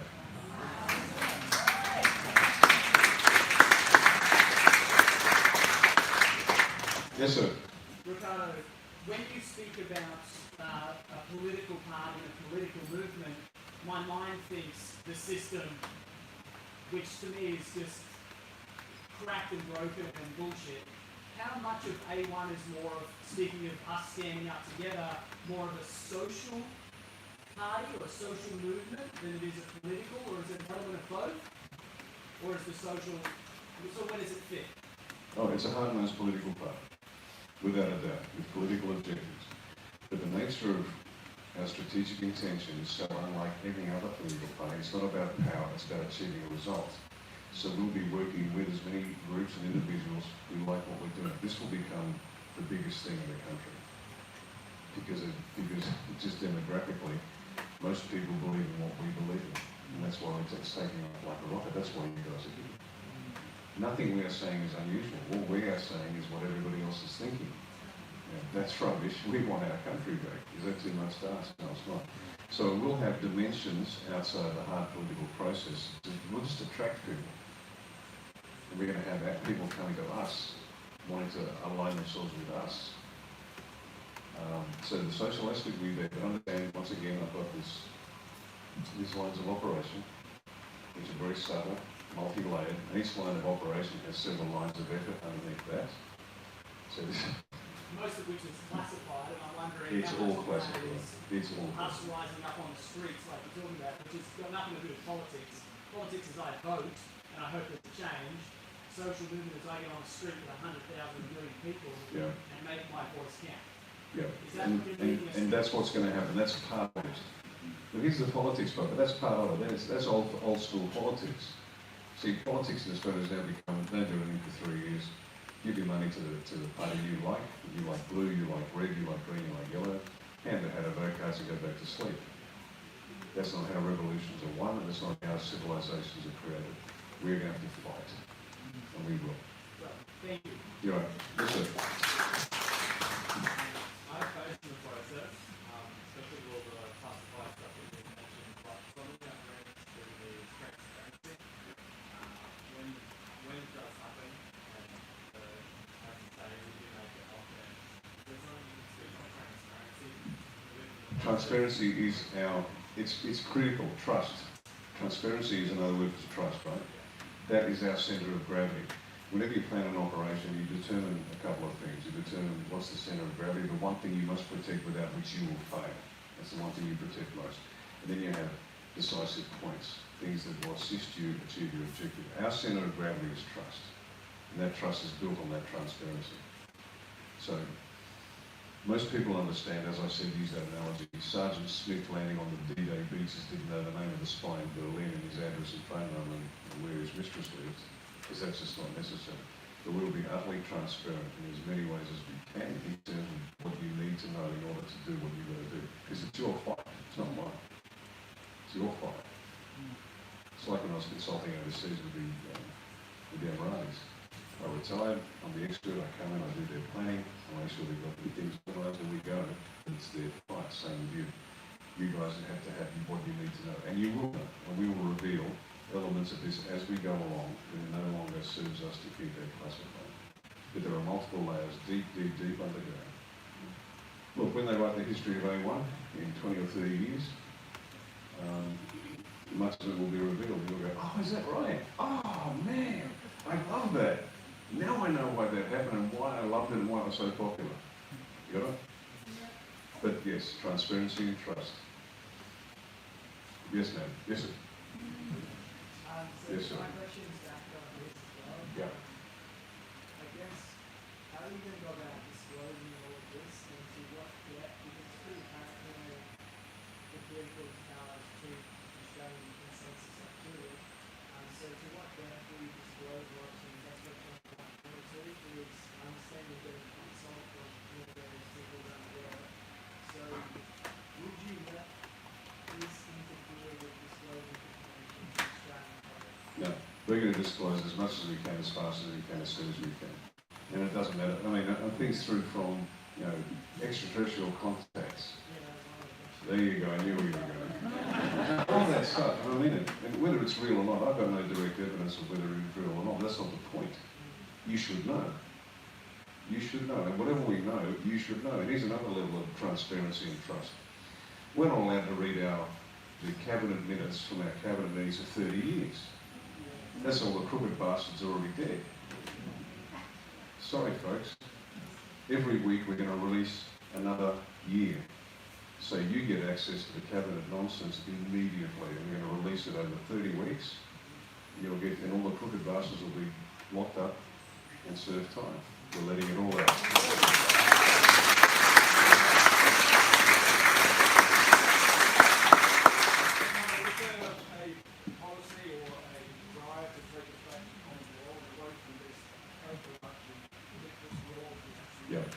Okay, this is the last complex issue, but let me try to break it down as simply as possible. The Australian Constitution has only been lawfully amended 8 times. It was signed in 1901, 8 lawful amendments. The only authority for amending the Constitution lies in your hands, to the people. Now, if you look at it, if you bought a copy of the Constitution today, and this comes in a green binding, green leather binding, you compare it to the original with its 8 lawful amendments, which comes in a red binding, you'll find a whole bunch of stuff in there that nobody ever authorised. We have an unconstitutional government knowingly governing this country unlawfully. They know it, the High Court knows it, everybody knows it. I went to Canberra to speak to one of my former lecturers, Malcolm McKerris, who's a well-known political commentator. You either love him or you hate him, it's not the point. And I said, Malcolm, because he first lectured me in Royal before I was in 1978, I said, Malcolm, it's unconstitutional. He said, I know. Does everybody own? Oh, of course. See, the Parliament, Slomo and the rest of them, have no more right to be there. If I pick 151 people out of this room and say, you're now the Parliament, go make some laws. That's how unlawful they are. And everyone knows it. So what's the solution? Now, there are a number of solutions. They're the common law people. If you go back to our original constitution and its linkages back in history, then there is the basis for common law remedies available to us.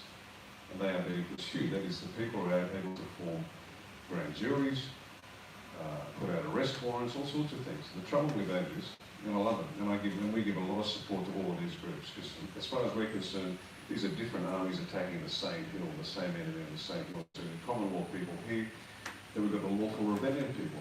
Article 61 of Magna Carta, not the one that King John repudiated 3 days later because he was forced to sign it, but the one that King James I installed into English law to allow the people to lawfully rebel if the government, the monarch, became destructive to their needs. That's a lawful right that we have that nobody knows about. Now, all these things, we support them. We're pursuing a political approach because I don't believe that governments that are protecting pedophiles will care about what the law says. When they own all the guns and we have none, you can wave all the paper you want at them, it ain't going to work. So what are we going to do? Once we get into power, and we will, we'll hold a constitutional convention.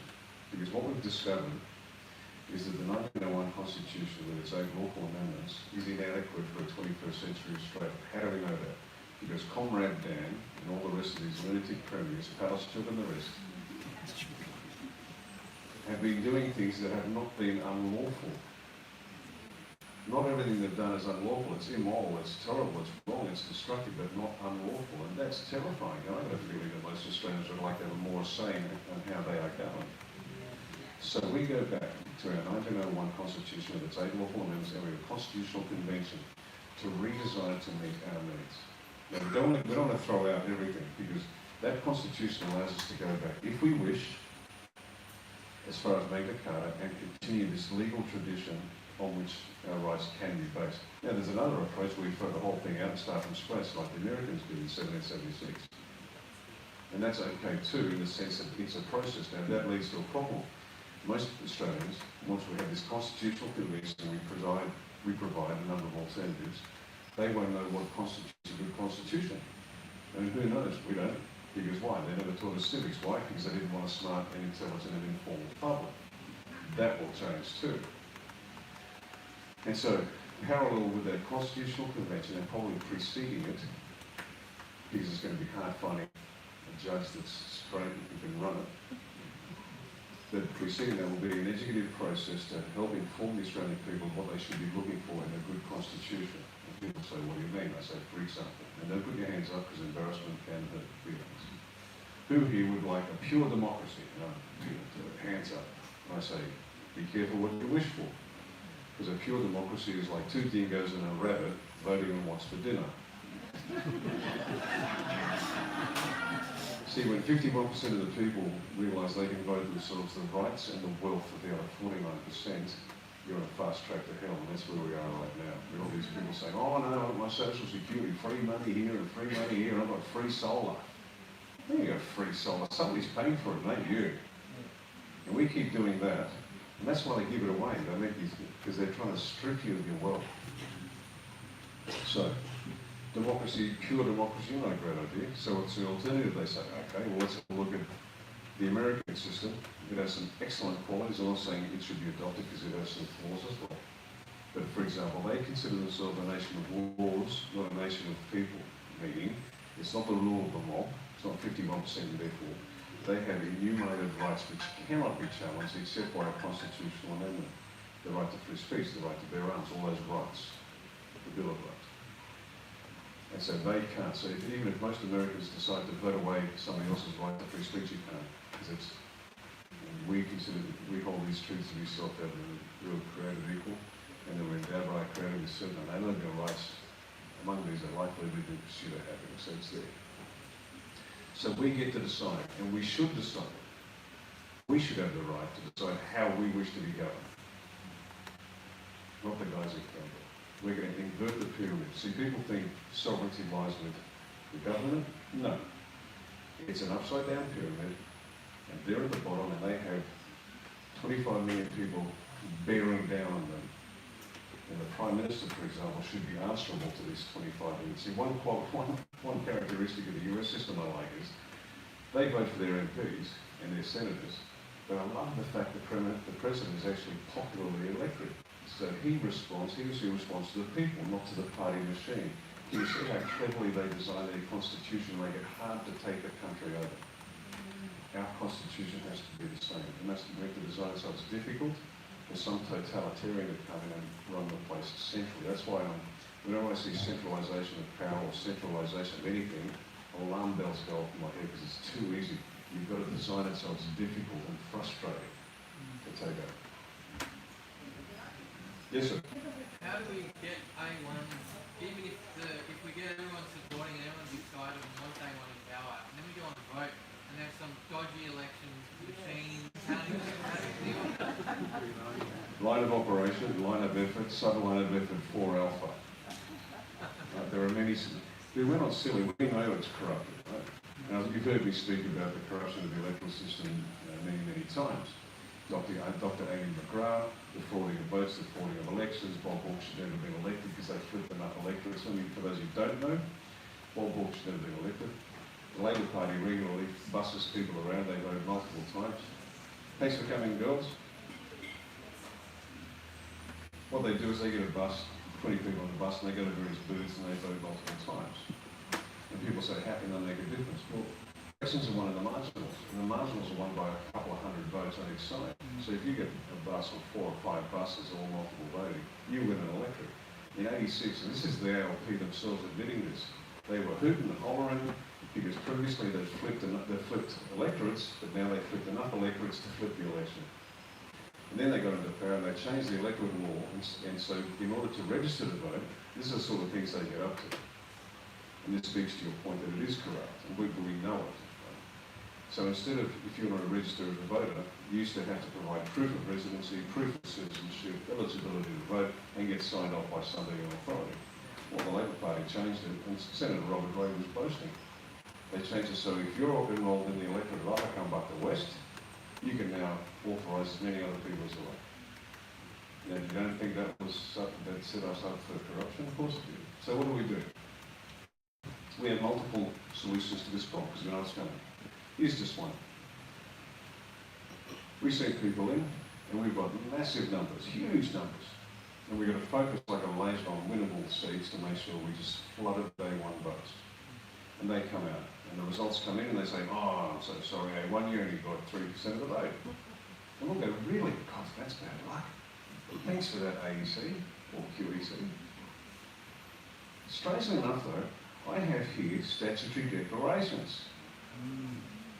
Which is a legal document, sir, which is a crime to tell a lie. And this says, my name is John Smith and I voted for, Jane Jones, A1 candidate, at the election. Sign. And I've got another 50,000 of them. And in every electorate, we turn up with 50,000, 60,000 stat decks. And all of a sudden, I say to the head of the AC, whom I know, because he was, I know this guy's name's Army guy, nice bloke, I'm not suggesting he's crooked, I think he's just a stooge they put up there. Well-intentioned dodo, and the cooks sit underneath, right? And say, mate, you've got a problem. Because I have 50,000 stat decks, and you're telling me I've got 3% of the vote, and this says I've got 51% of the vote. You've got a problem now, mate. And all of a sudden, we win. Now, that's just one way that we rule, and I won't give you the whole way, obviously. That's how we win against a crooked system. Make sense? We know it's coming, we know how to defeat it. Okay? Thank you. Yes, ma'am.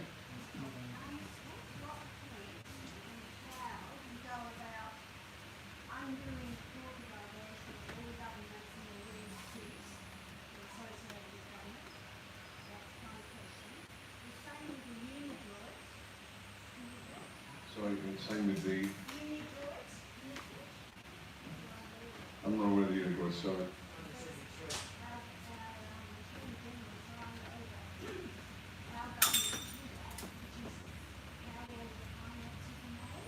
Okay.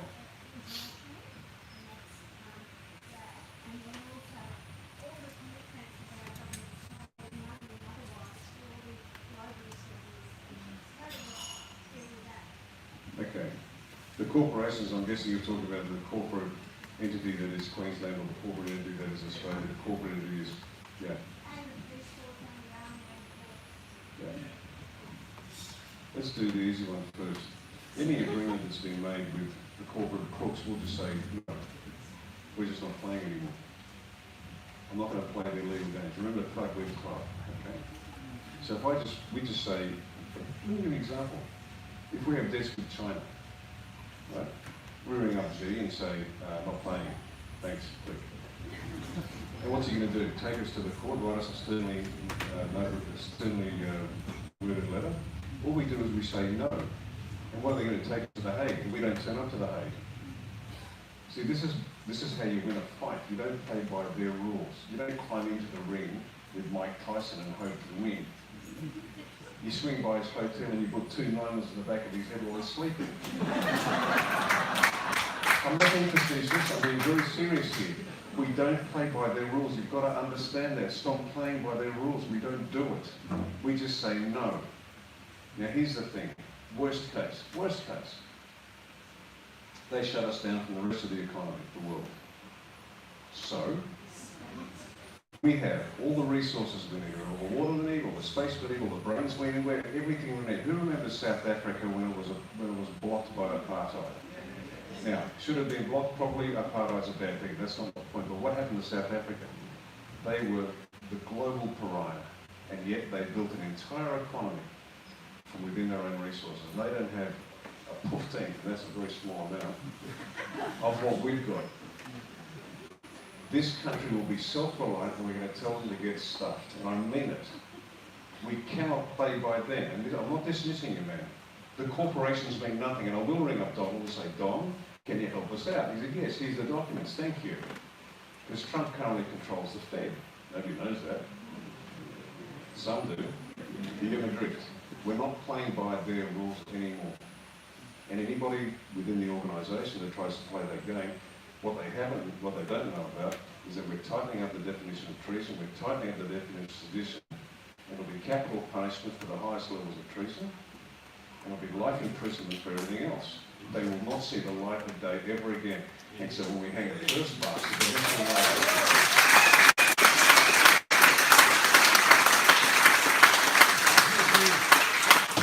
I'll give you a chance to rip a charge, because I can see on your face you're not believing a word I'm saying.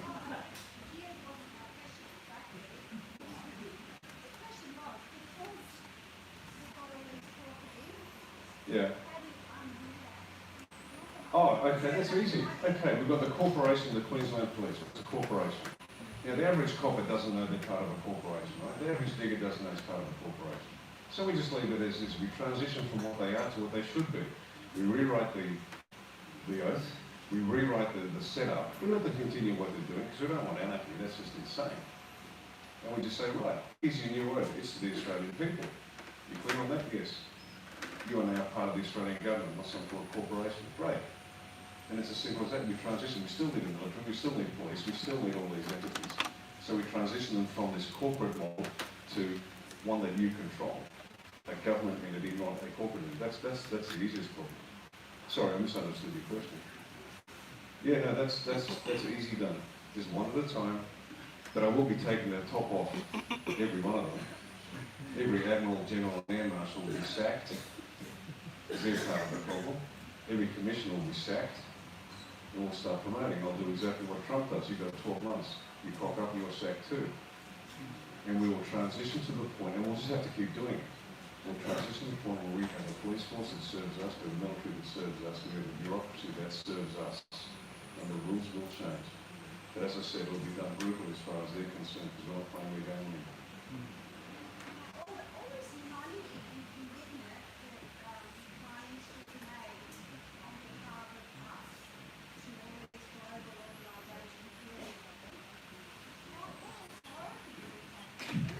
None. Yes. Yes. We lock him up and we say we're not paying anymore. We just stop paying. Slomo, when he was treasurer, found $440 million to give the Great Barrier Reef Foundation, an organisation that didn't know what to do with it. And strangely enough, a few weeks later, that blood barrier, Great Barrier Reef Foundation became a preferred partner of the Clinton Foundation. Now, don't make any assumptions, that would be wrong. We're going to have royal commissions, and we're going to investigate things like that. We're going to have royal commissions investigate the government's response to COVID, and people will hang, and people will be locked up for life. Because when the Australian people, and people think I'm a real bastard when it comes to this, I used a lunatic. I never liked capital punishment. I want to give the politicians the ability to kill people, except for one small problem. When the average Australian finds out that the depths to which this depravity is sunk, I'll have to hold them back. I'll look like a bloody moderate. They're going to say, Rosie's not hard enough, any hand 6 this week. When the people find out what's actually going on, when there is an entire globe designed to take your lives and your children's lives and enter us into servitude, you have every right to get angry and violent. But we're not going to get there. We'll do it our way. We'll be all right.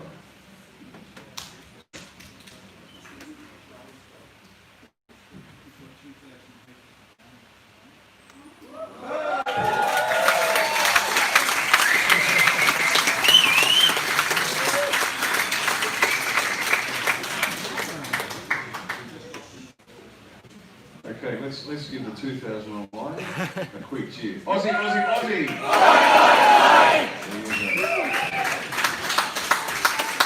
Apparently we've got some questions from the online audience. Joel, have you got something there for us? We do. We've got 2 very quick ones, and I think they're quite. Yeah. All right. These are the questions.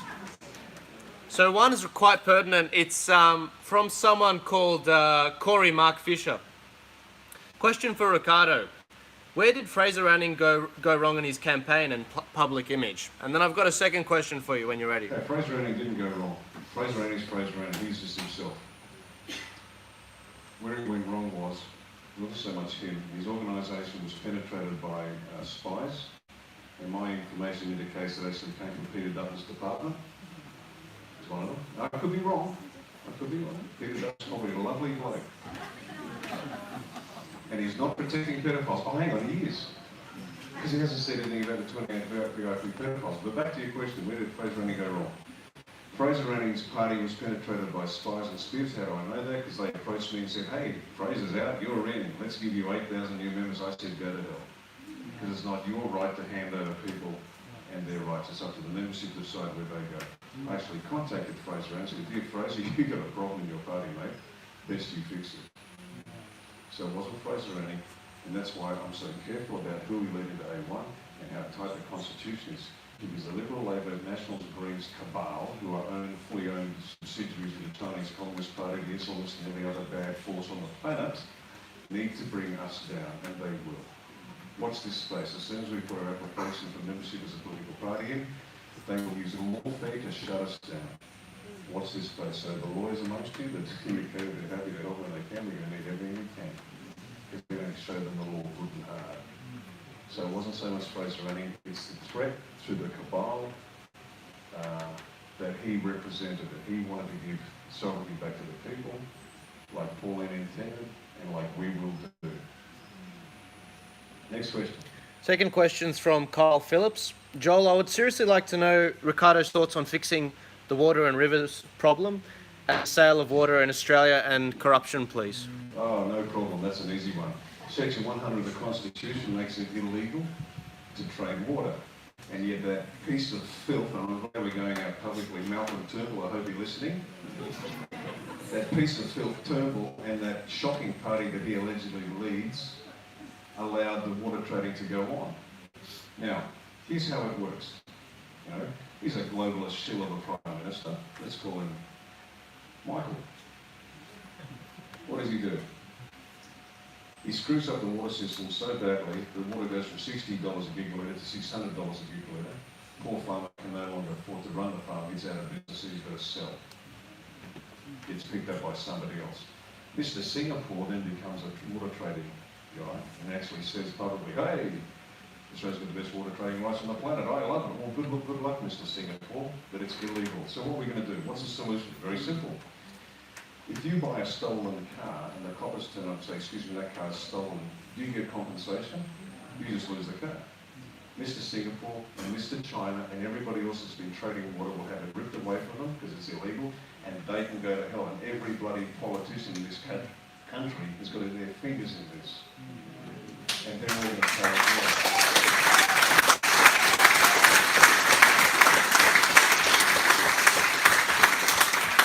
So Scotty from marketing, Slomo up there, I hope you're watching, mate, because you and your cronies, we're going to rip the water out of your pockets, straight back to the people, and here's what we're going to do, because you return the stolen car to the owner, correct? So every farmer that had to sell out because if the farm was made unviable by government fiat, they get their land back. But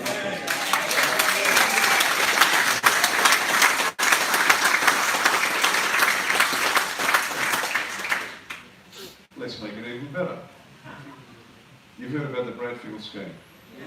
Everybody has. Dr. Bradfield, one of the engineers that designed most of the infrastructure in Sydney, early in the century, genius of a man. Bradfield, 1938, designed the scheme where we flood the waters all the way up to Tully and down. Now, the Greens said it's no good because it costs too much. Now, when did the Greens ever cite finances as an impediment to a program? What's that? Never? Never. The moment they say it costs too much, you know the reason is because it's a brilliant idea. We are going to implement a modified Bradfield scheme. We're going to start in Tully, it's going to go all the way down to the Queensland, New South Wales border. We will create more arable land in Queensland than it currently exists in Europe. We're going to turn it into the land of milk and honey, the breadbasket of the world. We like the Darling Downs, we're going to have the entire state of Queensland like the Darling Downs. Then we're going to continue and going to connect it to the Murray-Darling system in New South Wales. We're going to get rid of this ridiculous nonsense of environmental flows, where farmers are starving for water and you're flooding it down down the river. That goes. We plug it into the Murray-Darling system, and there'll be enough water from Tully to Adelaide, so the boaties even get their water if they're harbour down in Adelaide. There's so much water that comes down there, the whole eastern seaboard will be green as green can be. So there you go.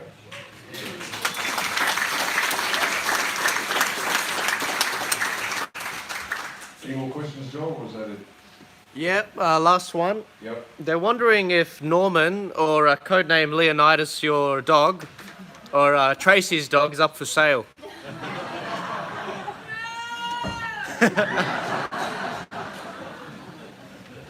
Or you have to arm wrestle Trace when you see stuff I wouldn't take Trace on.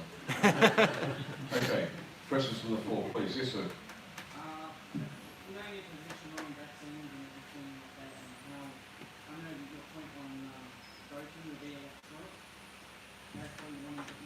Now, there are elements of electronics in the voting system, for example, to make sure you can't vote more than once. I mean, think about it. So, how do you envision everybody's ID of the future? Everybody's what? Identification. That's a tough one, because on the one hand, it's nice to know that you're talking to whom you're talking, but on the other hand, I don't like the government controlling you like an input. Does that make sense? So I've yet to make, with the Constitution Committee, a clear statement there, because it's easy to get wrong, and we need to take time to get it right. We want to make sure that only legitimate people can vote. On the other hand, a controlled society with ID cards, not a big fan. Not a big fan, so we've got to find a good way to get around that. Getting rid of mandatory vaccines, but also kind of on the chicken market. Yeah, no. No, you have the right over your body, folks. You have the right over your body. No forced vax, no chips, no digitised currency, none of that nonsense. No forced vax. And in fact, vaccines cannot be issued unless they are proven safe and reliable.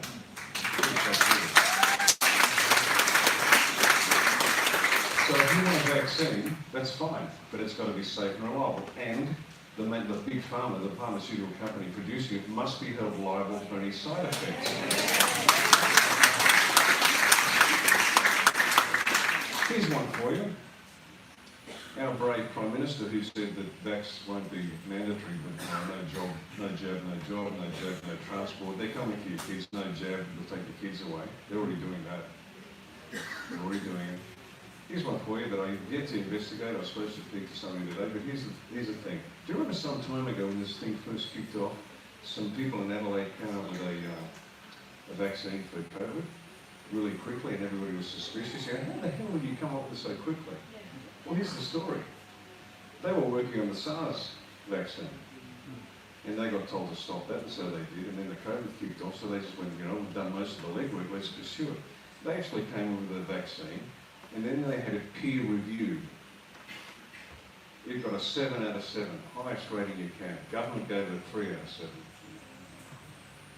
They took all the garbage out of the vaccine, the stuff that they put in, like fetal cells, heavy metals, all that stuff, things that make women sterile. They took all that nonsense out. They came out with a vaccine. Scored 7 out of 7. Hard to get. The government gave it 3 out of 7, which means you can't get it. And so they're going with the Pfizer vaccine over the UK. Pfizer is not legally responsible for any problems. And good old Slomo is going to make sure you get it. And if you don't take it, they'll take your kids. How do I know that? Because they're using this as a technique to terrify you. There's a young girl in Victoria or South Australia, which one is it, right? 15-year-old girl wanted to transition to being a boy. Mum and dad wanted to say no. What happened? Cops turned up with a magistrate's order and took the child away. When did the government get rights over your children, over you? No, they have no rights. It's a lie. And I said this before, I'll say it again. Slomo and Peter, Perfect Peter, the pedophile protector, who doesn't open his mouth about the 28 VIP pedophiles that John Howard's 2005 suppression order is protecting. Mate, send your guys around, but you better send a whole lot, because you're in big trouble. Labor Party doesn't get off scot-free, for those who don't know. 80-year suppression order as a result of the Mulligan inquiry in South Australia. There are numerous protection orders over pedophiles in this country because every politician, every Prime Minister, every Senator, every lower house MP, bar Senator Bill Heffernan, has kept their mouths shut. And the media is complicit. Peter Credlin, Andrew Bolt, Alan Jones, Andrew Murray, Paul Murray, none of them have said a word about it. Not one politician, bar Bill Heffernan, not one media representative has said anything about it. Pedophile protectors. Silence is consent, Scotty. You getting the message yet, mate? Silence is consent. So open up the VIP protection orders, show their names. You know why they were protected? Because the Commissioner at the time said, if the names are revealed, it would destroy faith in the judicial system. When you get home tonight, yeah, as if the lawyers are a well-respected profession. Give me a break. The gorilla in black panties. That's one of the judges. He's known as the gorilla in black lace or the gorilla in black panties. They know about him. They will know about him. He still sits on the bench. You happy yet? I'm not. So forgive me if I get a bit shitty sometimes. Next question, anybody, please. Excuse me, sir. Yes. I always find it refreshing to see the MP, how does the kids currently on hydroxychloroquine cream? Every great colour, yeah. He just keeps every day blasting out about the effectiveness of studies upon studies. And like, why is it just not, why is it completely ignored in the mainstream? That's, you know, they really ridicule him. And the studies are so, like, globally, consensus, but what's the story there? Because their objective is not health, their objective is control of you. But they've had cured hydroxychloroquine. You know, his evidence is relentless. Yeah, okay, here's one for Craig Kelly. Right back at you, mate, because I don't like Craig Kelly one bit. Because Craig is really brave on hydroxychloroquine, but he won't talk about the pedophiles. Sorry, mate, I don't care. You can cut the tax rate, you can reduce interest rates, you can do whatever you like. But until any one of those opens their mouth on the protection of the pedophile, it doesn't matter. So they'll let him loose on that topic, but then if he went on other topics, he'd be covered. They're all protecting pedophiles. Every politician in Canberra right now, every politician in every state parliament is protecting pedophiles, and until they open their mouths, we might as well give up. Roger. So I don't care how many years. Yes, sir.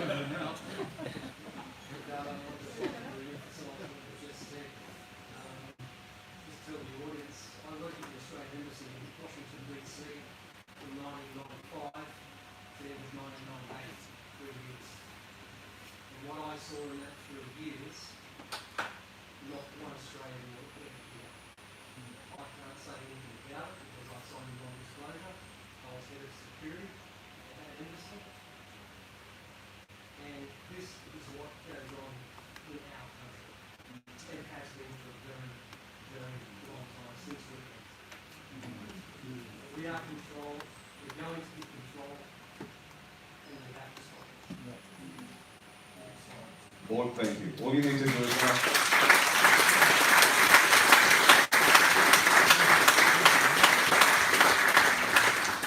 Just write to your MP, one question. How many more babies have to be raped and killed before you open your mouth? That's all you've got to say, because nothing else matters. Nothing, because they control everything. Yes, ma'am? Is Scott Morrison in house arrest?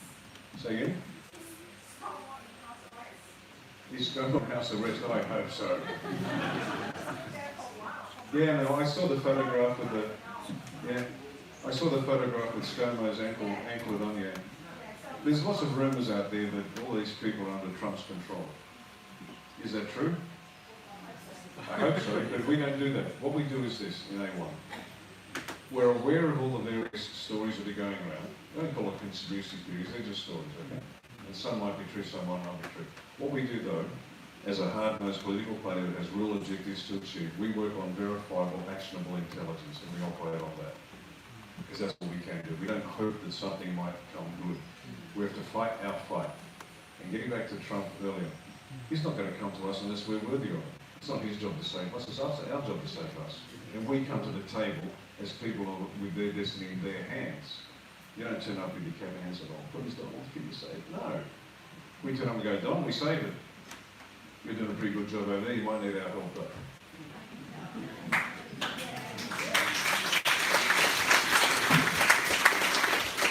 Yes, ma'am.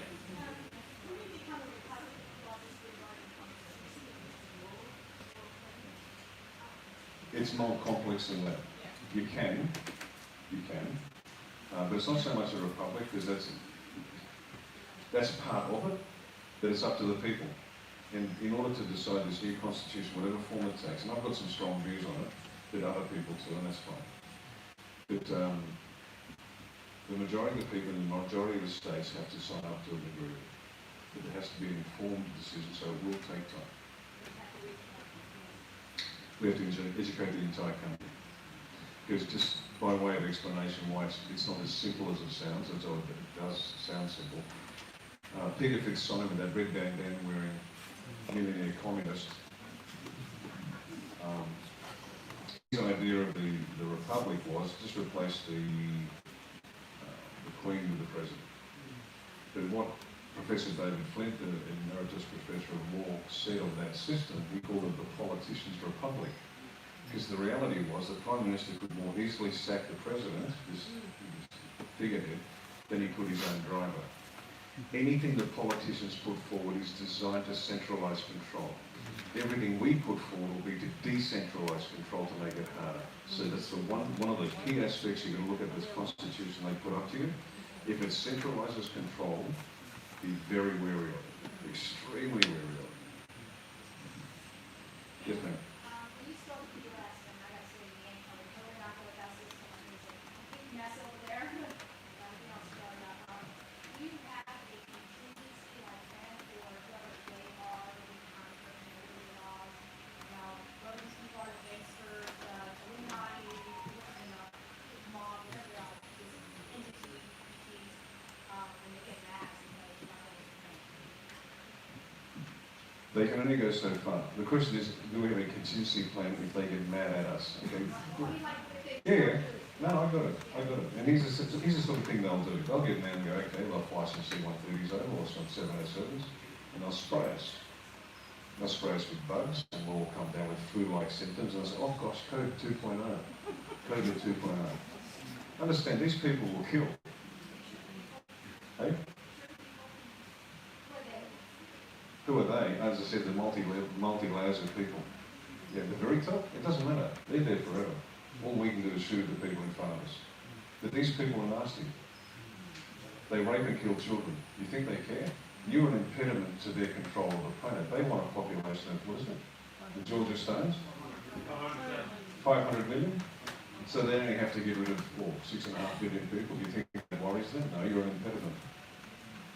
And the way they do it progressively. They needed, for example, to destroy the wealthy, intelligent middle class. Because you have attitudes, you have resources, you have experience. What they want is the proles at the bottom end who is happy to get a living wage, and the major corporates that run the whole thing. You've seen the Great Reset ad. In the future, pastel colours and love and music, you will own nothing, and you will be happy. Jawohl! You give me a break. These guys are real sickos. This is not a game. These are real problems. They will kill. They will kill people by the millions. They don't care.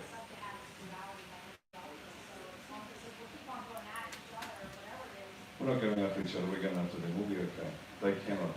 We'll be fine. We will be fine. That doesn't mean there won't be casualties. There will. It's a war. But we'll win and they will lose.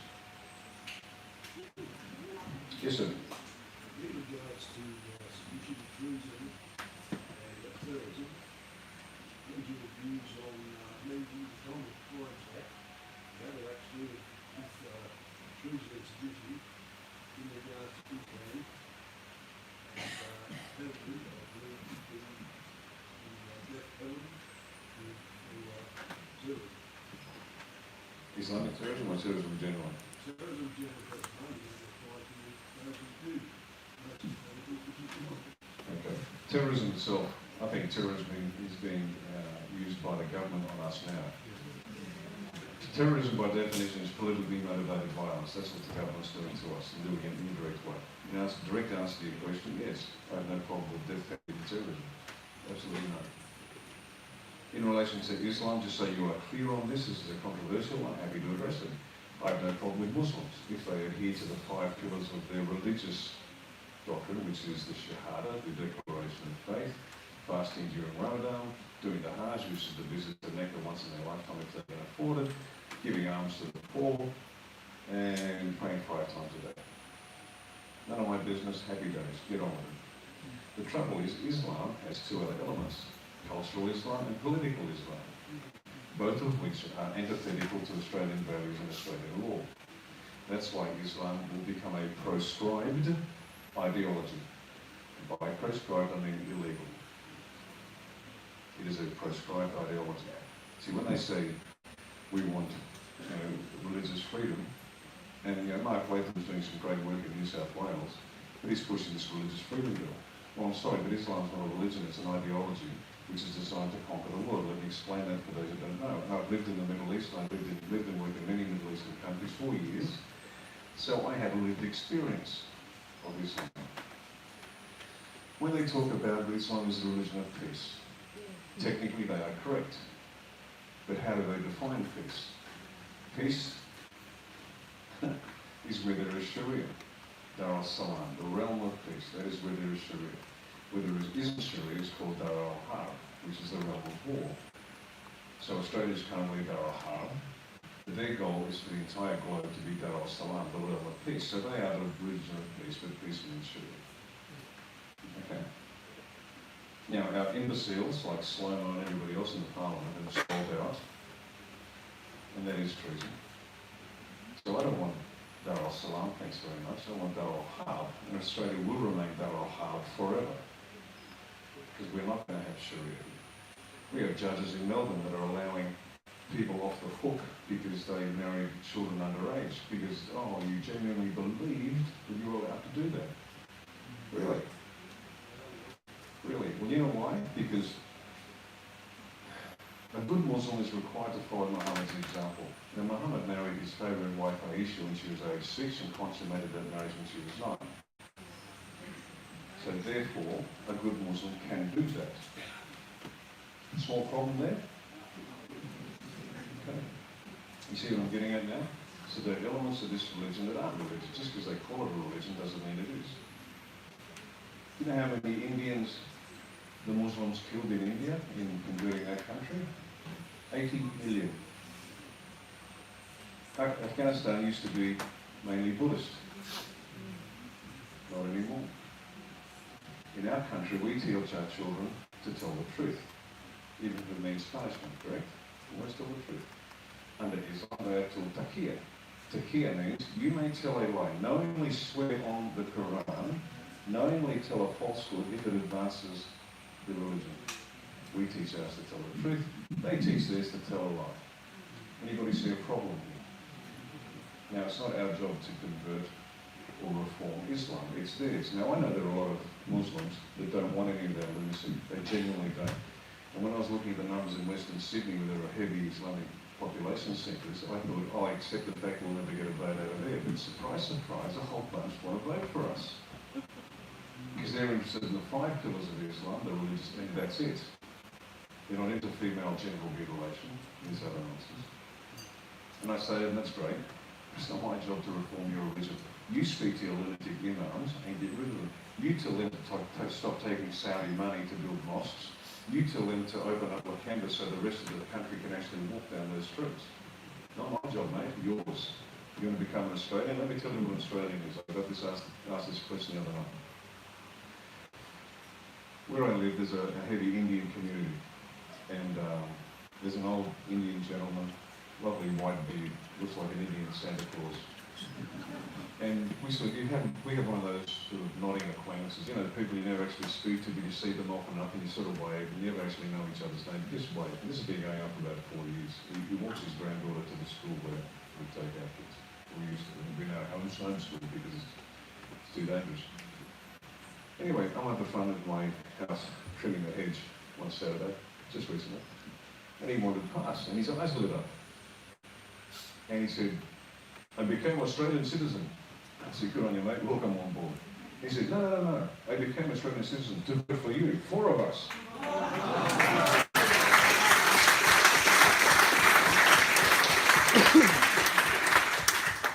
That's an Australian. He knows what we have, he loves it, he wants it for his kids. So before Peter Dutton and his thugs in the Homeland Security Organisation start to pay me as some sort of white supremacist with a skin colour like this, you're kidding me. Get back in your box, Peter. We are not white supremacists, we're just good Australians and you can go to hell.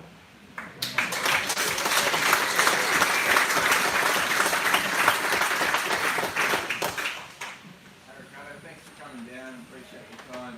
I hope you can hear me all right. I've been encouraging, you know, my name's Mac, I'm nobody, but I had the privilege... never say that again. You are sovereign. I am sovereign.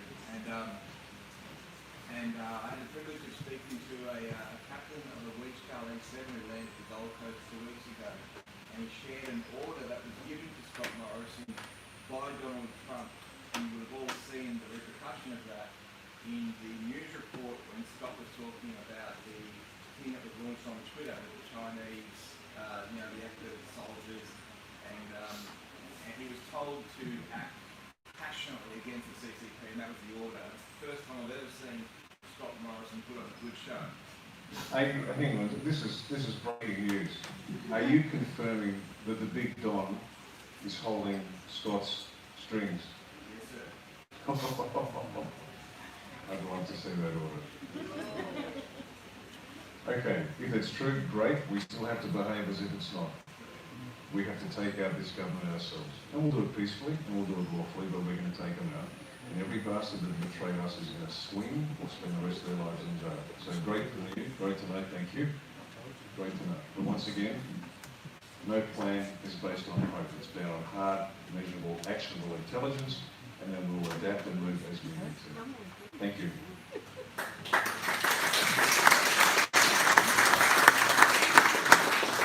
Yes, ma'am.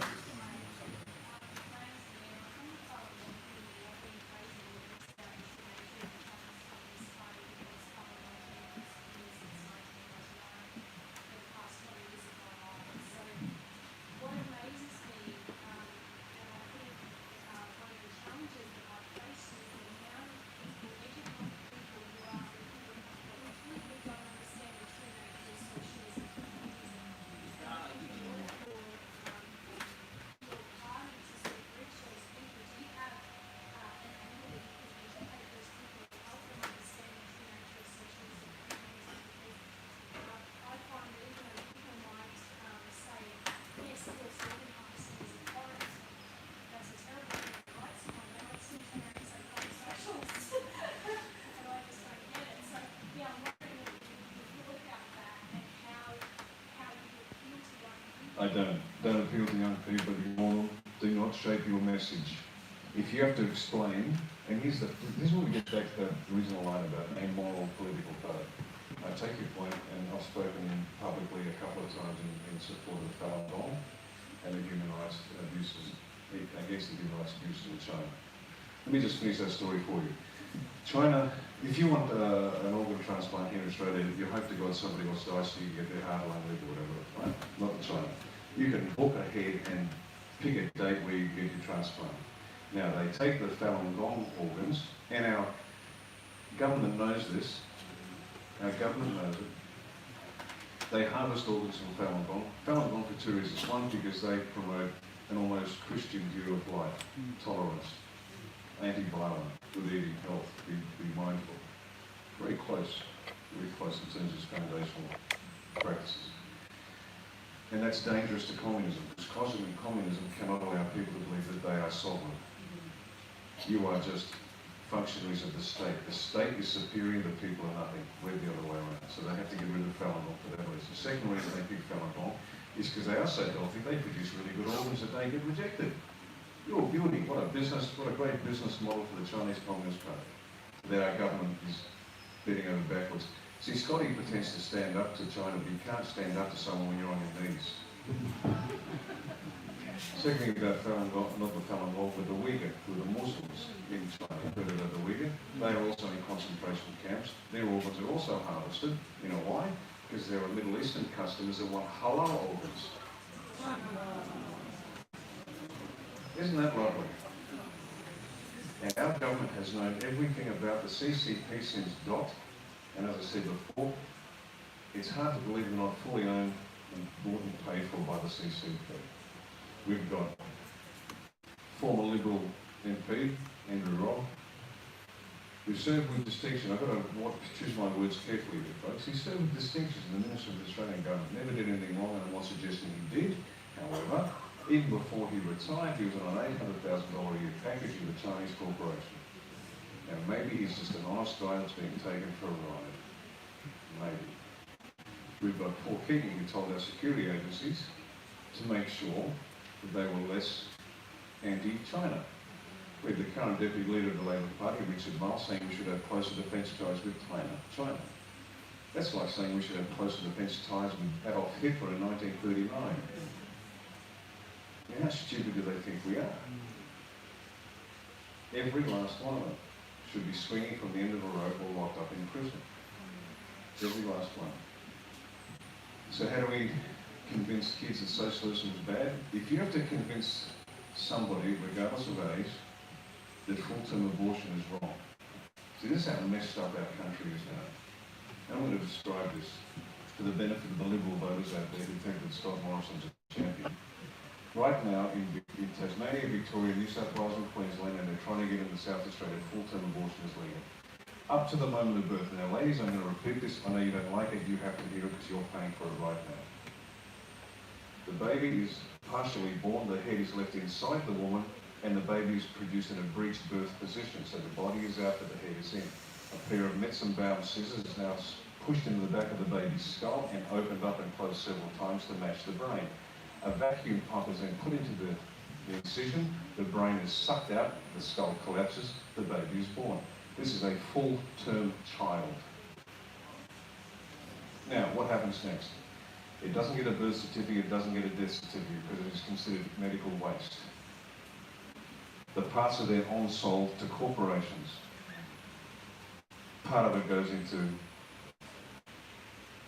vaccines. You are paying for that right now. The proponents of full-term abortion, although it's been supported by every party, Liberal, Labor, they call it women's health. Really. If you have to explain to somebody that that's wrong, then you're not going to persuade them of anything. Ignore them. They are moral imbecile. An imbecile, by definition, is someone with an IQ less than 76. A moral imbecile will never be corrected. This is what's happened to our country. as a direct result, as part of the plan, to degrade every aspect of our life, morality particularly. It is so bad now that kids don't know. Is that wrong? But it's legal, isn't it? And they can no longer discern for themselves good from evil. Kids can no longer do it. So do I waste my time on people I have to explain that to? No. We don't need everybody, we just need, no, let them go to hell. Screw them. I don't. Yeah, well, I don't. I practice something else with a 9mm round. You pray for them and pray for me. Right?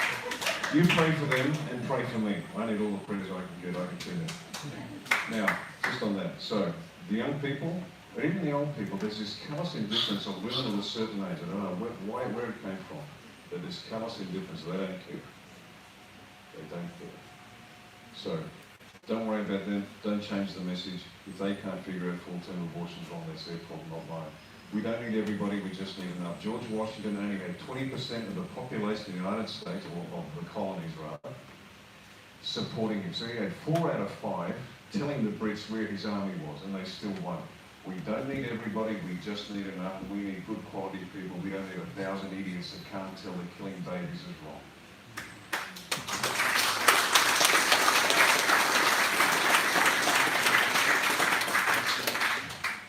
Questions? Yes, ma'am, down the back. What's our plan for? Oh, Indigenous, yeah, no problem. Easy. Easy. I'm not going to do what anyone's done before. What we're doing is this. I was contacted by a lawyer who was representing a certain number of tribes. And he picked us because he could see that we have a genuine desire to fix things properly. We've already had our first discussion. This is why we're doing it. We're going to go tribe by tribe, meet them one-on-one and find out what their actual needs are. Their land, their work. Sort it out tribe by tribe. It'll take forever to do it, but we'll get there. Because all the needs are very, very different. Their desires are different. Their outcomes are different. Their end states are different. The one key part is there'll be a one-on-one to make sure their needs are met. Now, the opening discussion I had with this first tribe, and we had one, we're going to continue, was you sorted the end state.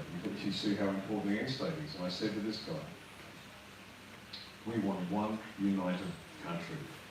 That's it. We don't want a fractured, destroyed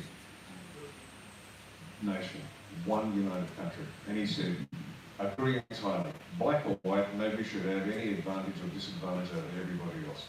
So we have a start point and an end point, and all we need to do is navigate this coral reef carefully, and we'll get there. And what we learned from the first discussion, we take it to the second, to the third, to the fourth, and we'll go around the entire country. It will be the only country on the planet that has an equitable, fair, and moral peace with the First Nations people of their country, and we can move forward, and the rest of the world will look at us and say, how the hell did you do that? And we'll say, come on down, we'll play it.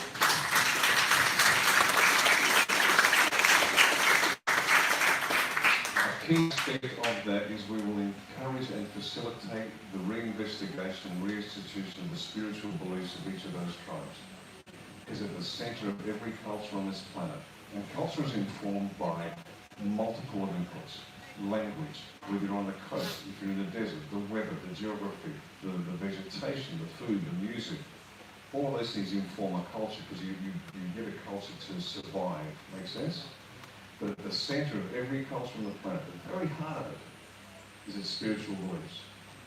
And to save that tribe which lives just south of Cairns or another tribe that lives in the centre of New South Wales, wherever, they've got to re-tap into their spiritual beliefs. We need to record it and help their people understand them and adopt them. And not necessarily adopt in the sense of exclude everything else, but understand where they came from and why they are the way they are. Does that make sense? And so our approach is absolutely holistic. It's not just, well, you get that land and then you have to pay them a lease and now let's go home. It's just childish, it's stupid. Let's look after them with dignity and respect. Let's get it right and move forward together.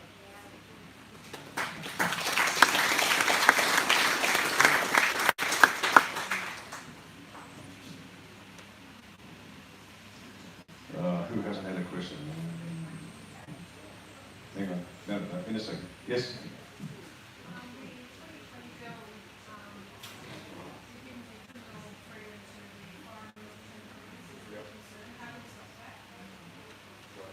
Thank you so much for coming. The question is the Defence Enhancement Bill 2020. we stop it? Build an army. Build an army. That's all we can do. We need to communicate our displeasure by turning up with these million people saying, no, don't Slomo. Not going to do it. That's it. Now, for those who aren't aware of this, anybody who's not aware of the bill? No? Okay, that's enough. Let me explain it to you. The Defence Force has no authority in Australia, any more than you do. I mean, I was a colonel in the army. That didn't mean I could draw a weapon from the armory, load it up, and go wander the streets. I'd be arrested just like anybody else for being for carrying a weapon when I shouldn't. Only police have that authority. So what happens is, thanks for coming, Griffin, appreciate it. The only time the military has the authority to deliver lethal force or actually engage with the community under two circumstances. Thanks, mate. Defence Force aid to the civil community or Defence Force aid to the civil power. Defence Force aid to the civil community is fire, bushfire, flood. Bushfire, flood, drought, for example. And nobody has any problem with that. So the Governor General and Council authorise the military to assist, and we turn up with trucks and water and food and stuff like that. No problem. Love it. The other time they're allowed to operate is under Defence Force aid to the civil power, which is an order with the knowledge of the Prime Minister rather than the involvement of the Prime Minister, can go to the Governor General and request deployment of foreign police and foreign armies in Australia to operate in immunity. Now, the thing about police and armies, they wear nice uniforms, and they all look the same. The uniform's slightly different, they look like they're all the same. But I can tell you this from my experience, that most armies on the planet are nothing but rapists and murderers and thugs. They really are. They're not like us but brown, like us but yellow, like no. Evidence? Sure. One of my jobs was as a senior instructor infantry wing at the Goldie River Training Depot in Papua New Guinea. I was a captain. And we ran promotion courses from corporal up to one officer. And one of the other things we did was run pre-deployment training for operations on Bougainville. We can remember the BRA, the Bougainville Revolutionary Army. We closed the Panguna mine down. We came in halfway through that mess in order to tighten up what they were doing. Why? Well, I went to the embassy, read on the High Commission, read the reports, and the first company that I had to train, recalibrate, let's say, the company commander was a psychopath. He had everybody in his company, which is 3 platoons of about 20 or 30 each, so you get the size of rifle companies.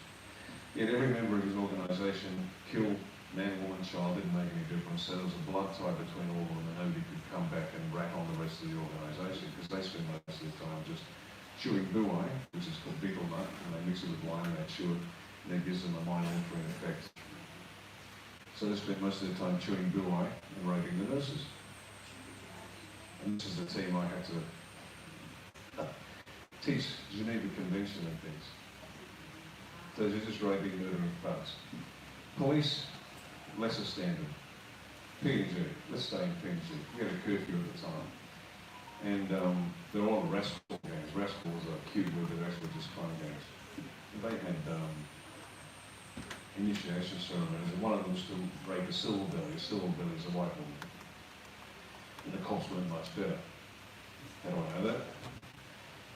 We were doing a curfew, and there was one of the mums and her child, and I was following her home, just to make sure she got home from the place where all the kids were. And a police van pulled her up. And out of the back came these 8, let's call them baboons, because that's insulting enough, with their blue police uniform, their overalls undone, their mouths were red with the blue eye and the line. They came staggering up, 8 of them, and they were moving towards her car. They didn't know I was there behind, so I pulled them behind, got out, and I persuaded the 8 of them that maybe they should leave this woman alone, because they were going to make her and just leave by herself. So I persuaded these 8 guys that they should get back in their van, which they did, which is very smart on their part. So when they say the police and the military from somewhere else, are you kidding me? Have you seen the reports from the United Nations armies that go around the planet raping and murdering and pillaging? The blue helmets, the wonderful blue helmets with third world shipholes. So no, that's a long answer to a question. I don't want to see any military on the Australian streets at all. The only time I see the Australians on the Australian streets is on Anzac Day, and I expect them to be pissed and having a good time. And the fact that Slomo and that imbecile Chief of the Defence Force, Angus Campbell, and his equally imbecile Chief of Army, Navy and Air Force have okayed this, and the superannuated cowards of the admirals, air marshals and generals who have remained silent, who could have said something but they don't, for one of two reasons: either they have taken an oath to somebody other than Australia, or they're hanging out for a state governorship, or maybe a bigger governor general, because they're utterly unemployable for anything else. They've all remained silent on this, and they should have spoken up, but they haven't. So we should not have any foreign soldiers on our soil acting in unity. Zero, none, nada, zip, buckets that are made of one. Scotty.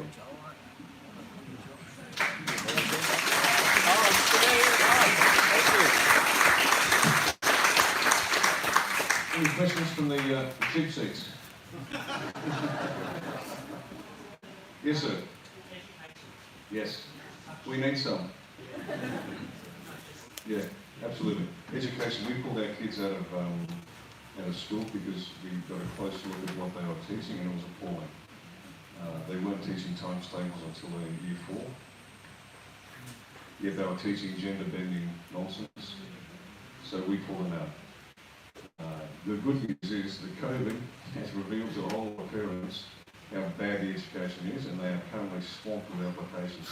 So what we're going to do, point number 1, we're going to give parents vouchers for education, because nominally, let's say, you look at the budget, the education budget, and they spend $3,500 per child. They don't really, but they would say that's the number. So instead of giving that $3,500 to the school, and then you are compelled to send your child to that school regardless of the quality of that school, we give it to the parent. And the parent then says, well, your school sucks, Mr. Principal, I'm not going to, you're going to go down the road because they get great results. So this school gets flooded with more applications, they get more money, they grow and build a brilliant school that delivers real results. The bad school crashes and burns. Because right now we have worse numeracy and literacy rates than Kazakhstan. Think about that. But this is intentional, this is not an accident. So point 1, we've got vouchers. Point 2, the curriculum. Now, I'm a fan of unions. I love unions because there's some real bastard bosses out there and workers need protection, no problem. But the teachers' union has no right sorting out a curriculum. Why? Because a union either supports the teachers for better working conditions, or it doesn't, and you can't be a slave to 2 masters. So the curriculum is the parents' responsibility. You get to decide, and it's going to be hard, measurable stuff that actually empowers our kids to get smart.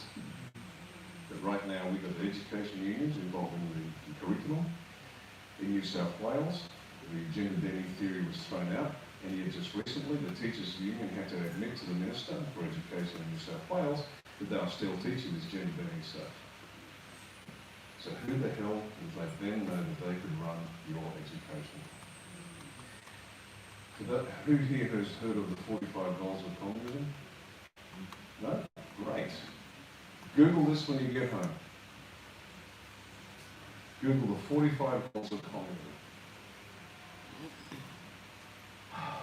W. Cleon Skousen was an FBI agent in the United States. He retired in 1951. Wrote a book of his experiences, came out in 1957-58. In that book, he mentioned his time as an undercover as he penetrated the American Communist Party. They sent him in to find out what their goals and objectives were. No problem.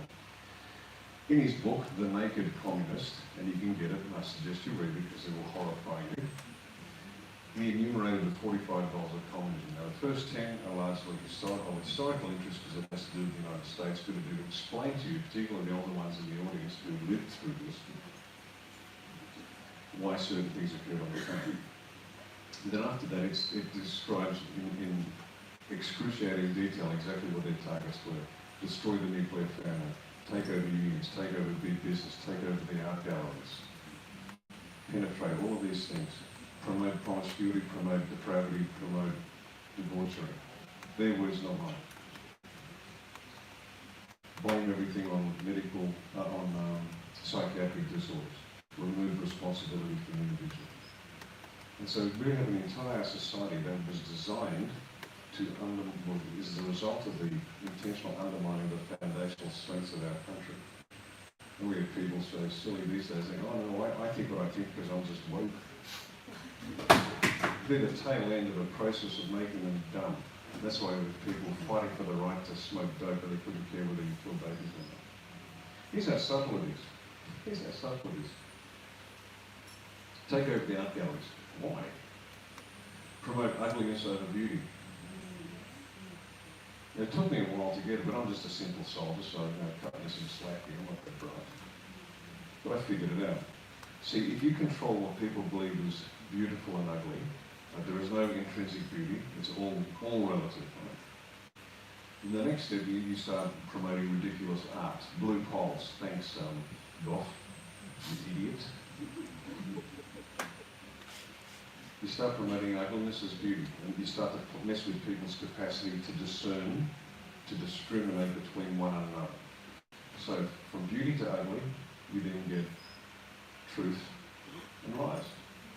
That's not true, because everything's relative. There is no objective truth. Oh, okay. And then you get right from wrong, and you can no longer discern right from wrong. It's all relative. It's all relative.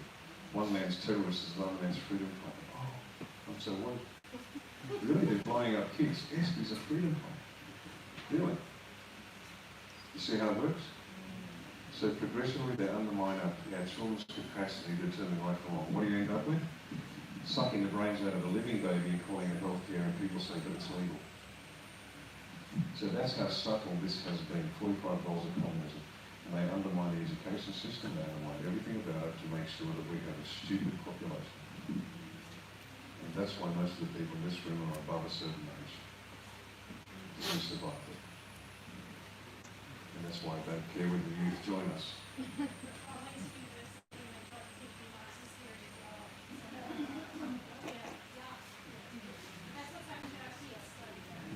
So there you go. This is the logical consequence. So please Google the 45 goals. If you haven't Googled the Great Reset, I think you already have in this way. Thanks, mate. Thank you.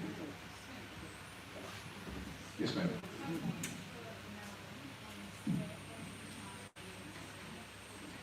Okay, where we're touring in Queensland is up on the website, and this has got the date of the town. We're taking a short break over the new year, and we kick off with southern New South Wales, and depending if it's still open, we will go to Victoria after that, into the belly of the beast. And that'll be from mid-Jan through Feb, because we've got this March timeline. And then we finish, we've got this March deadline for 3 months, so we're holding ourselves to that too. Yeah, and then when the Victorian one is up, it'll be up. But right now we're in Queensland, but we'll be in Vic. Now, it's good news about Vic, the People's Communist Republic of Dangstan. Every electorate bar, 1 or 2, has a supporter group ready to go.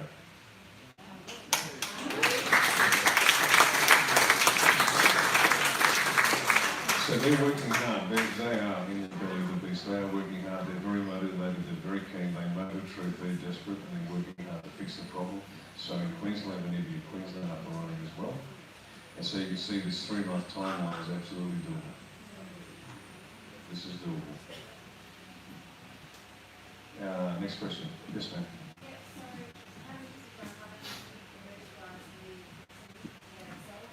Right. As I said earlier, we don't have centralised merchandise yet because we don't have enough. Just mechanical stuff, an ABN, the bank account, all that sort of stuff, and then tracking it and then making sure that. So here's the rule. Until we get organised and we have centralised production, and this is where you get to own it. The supporter groups are saying to us, we want someone to come up, we want stickers. We say, great, send us up your design, we'll okay for consistency in marketing. You produce it, but you're going to sell it at cost. Nobody makes money on it yet. This is called sweat equity. Oh, I spent 3 hours doing it. Good. Well done. So if you want those, you do it, get the okay, and print them out, sell them at cost. T-shirts, sell them at cost, makes no difference. Whatever you want, produce it, and then, there you go. Here's an excellent example. This one everyone's from Melbourne.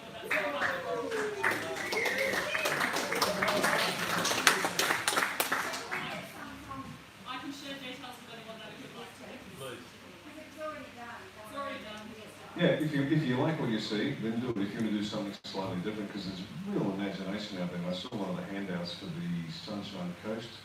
The artwork was exquisite. The stock was a satin finish, nice thick stock. It was just great. So go crazy, own it. Do it yourself.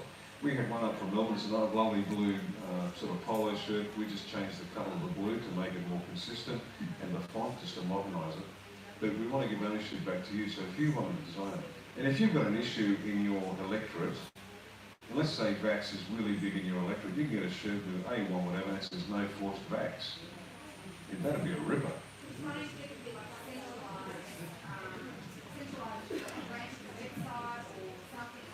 We can do that. We'll put up images of what others have done.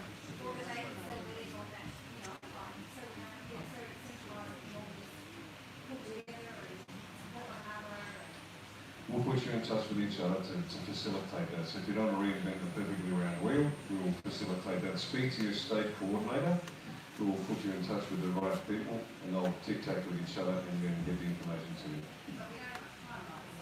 No, that's right. And let's say there's a branch in Vic that's producing those. You say, look, can you send us 1,000 of them? They go, no problem, you're in. Yeah. We will facilitate that, of course. Okay, how are we going, folks? You want to go home?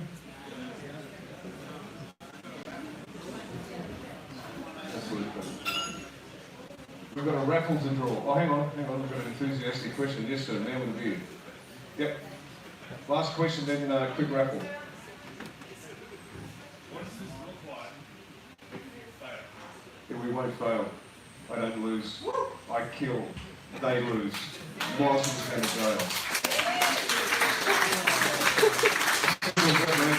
Look, by the size of you, you're a fighter. Do you have a fight to lose? Do you step in and lose? Do you walk in with the idea you're going to lose? I doubt it. You've got the look of a fighter. You walk in knowing you're going to win. You know you're going to kill.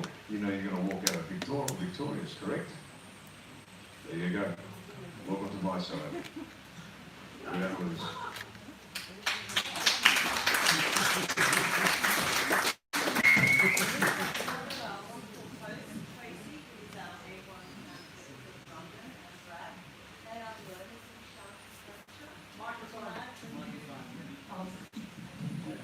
Sorry, our wonderful host this evening, Tracy and Brad. Tracy was our candidate who ran in the last election for the Currumbin area, so hopefully now you've all met her this evening.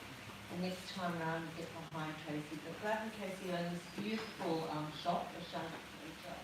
And this evening, your $10, so you've got your sausage and your vino or your beer, also put you into the draw to win a $100 voucher for something from Ashanti Furniture. So thank you, Brad and Tracy, for putting up that bid. And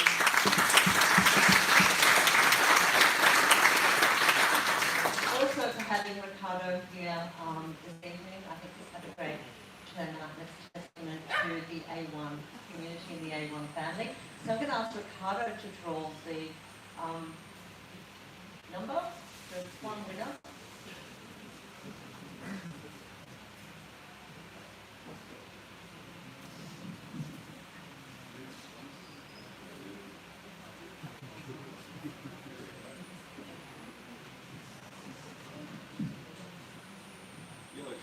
Yellow ticket, Simone, 026. It's Simone.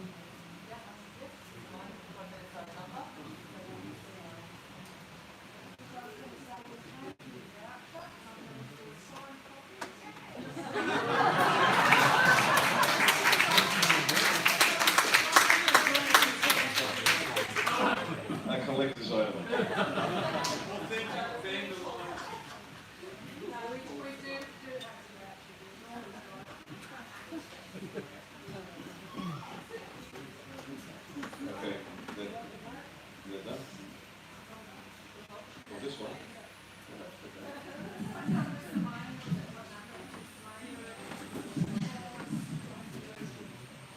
Okay, let's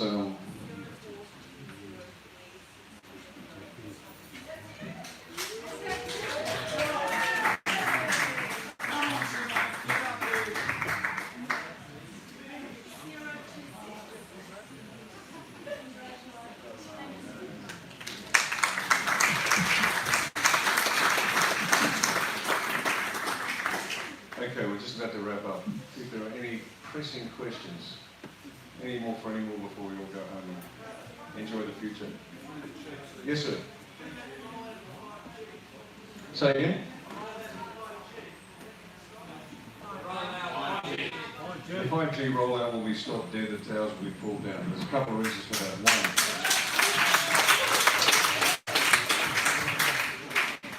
security reasons.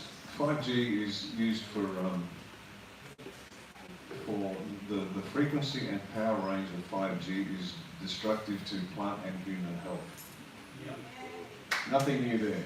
When I was a young officer in the 80s, they used to tell us stories about the Russians leasing a room in a hotel opposite the US Embassy, and they would use a directed energy weapon on the staff as they entered and left the embassy. Basically a directional microwave, nothing more than that. And strangely enough, they came down with flu-like symptoms. That sound familiar? So what it did was it reduced their performance. And so when I heard about 5G, I went, okay, I've seen this before. And they have far more advanced technologies which are quite frightening in terms of crowd control. Which is the difference between lethality for war, where someone deserves to die, and crowd control. And they're now creeping into a very dangerous area. So the 5G, the power and frequency range is dangerous to human health. Secondly, it's actually not the optimal system for telecommunications, because the frequency at which it runs, it doesn't penetrate trees, it doesn't penetrate clouds or even rain. So they have to put up a lot of towers very frequently. Now think about it, if you're in the telecom industry, you want to keep the costs down, and you want to put as few towers up as possible. Make sense? Yeah, this technology requires towers everywhere. Now why would that be? Because when you add AI and facial recognition, and all these cameras allegedly to catch people using their mobile phones, it's not really. It's so they can track you 24/7 every inch of the world that you travel. It's a control system. We know that. There's a congressional inquiry where the manufacturers of the 5G systems were asked, what proof have you got that this is safe? And they said, we haven't. The other side to it. So you've got that's it. So you've got the human health risks, and then you've got the tracking mechanism. So it's coming down. It's nonsense. It's a lie. Now, so you know, I put my money where my mouth is. When I consult, it takes many months for us to get a consulting job. 6 months is pretty standard. Well, I was competing for a job with a telecommunications company in Sydney. We started in the middle of last year. Finally got the thumbs up for a meeting that December last year. Then COVID kicked in, and I started doing some research, and really quickly, 30 seconds grueling research on the internet, realised that 5G was a bit dodgy. So I contacted this firm we've been working to get the contract. And it's one of those contracts where if you get it, you don't have to work for the rest of the year. It's nice work because you get it. And I said, excuse me, we've got the meeting next week. Yes, absolutely. Are you guys involved with 5G at all? They said, no, not in the short term, but meeting belong, absolutely. And I said, thank you very much, I'm no longer available. You've got to put your money where your mouth is and actually do it. 5G is dangerous, it is unnecessary, it's weaponized technology to control us. There are better ways to communicate than 5G. So it's gone.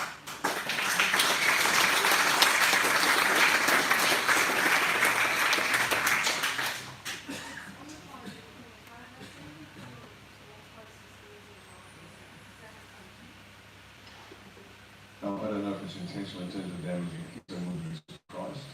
We have an A1 supporter who has a 5G tower outside of the house, and he's falling out, and she sees a dog, and she's selling the place. Why don't you bomb the place? Sorry?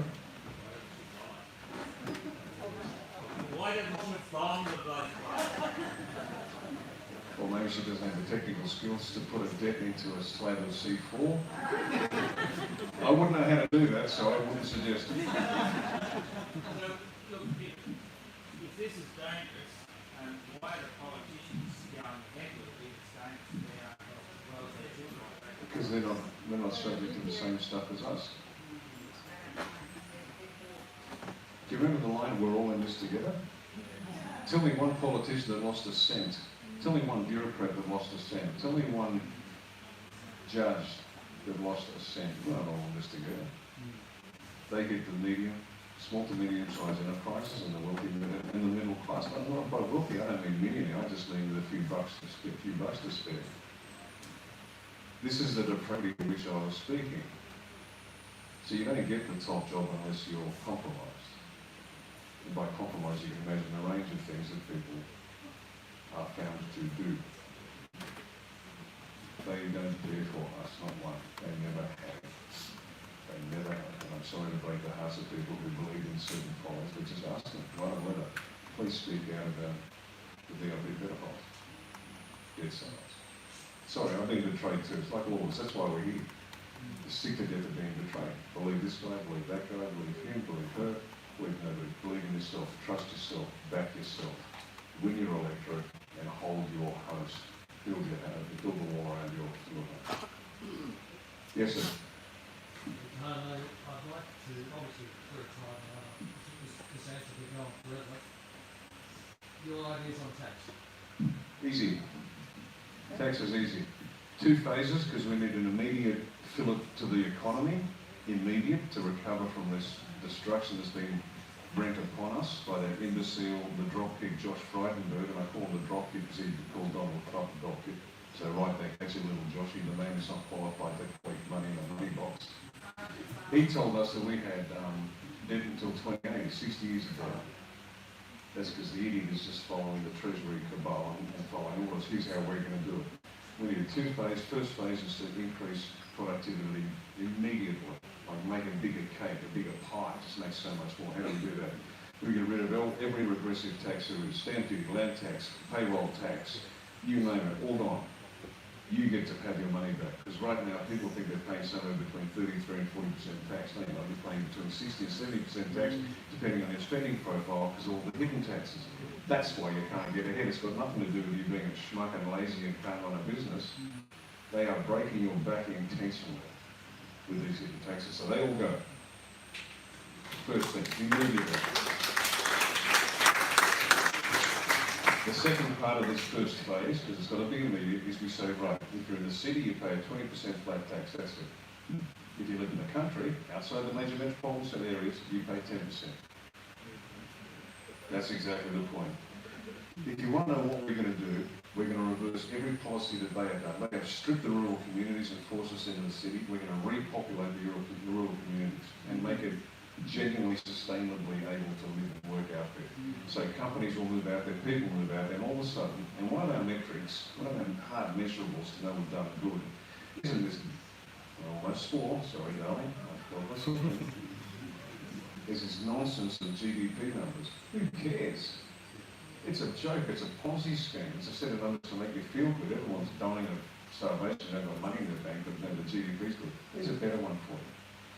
Our economy will be so strong that one breadwinner in a family is required to have earned enough to build a house, educate their kids, and go on holidays and leave a nest egg for the moment when they pass. Now, that's a metric that makes sense to Jack Morrell and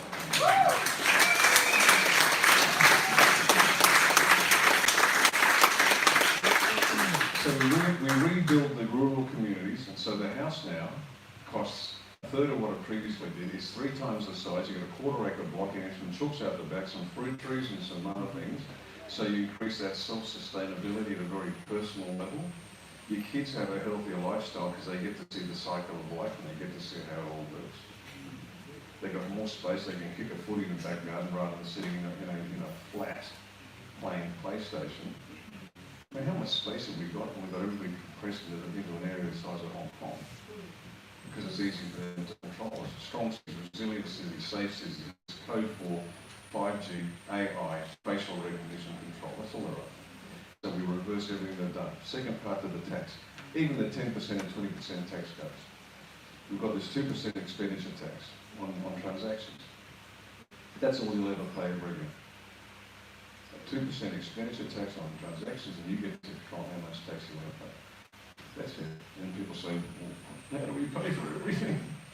And the people that say that are generally the politicians and bureaucrats. Well, we'll save them by not giving $500 million to the Clinton Foundation. We'll save them by not giving $100 million to Hamas, who use that money to pay the families of the terrorists who have blown themselves up and everybody else, because they pay pensions to their suicide bombs. And Julie Bishop did exactly that, and every government's been doing that. So we're going to stop moving out your money to them, because this is what government's role is. Government's role is to take money from you and hand it over to their mates overseas. That's it. It is as simple and as blunt as that. So you're going to be richer than you've ever been before, and you get to spend the money you want to, the way you want to, because it's your money. It's as simple as that.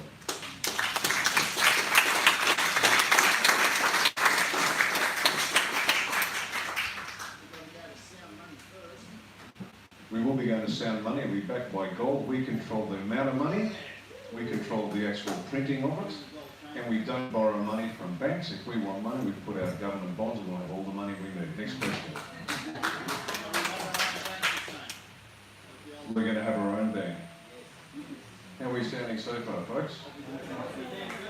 Yes, sir.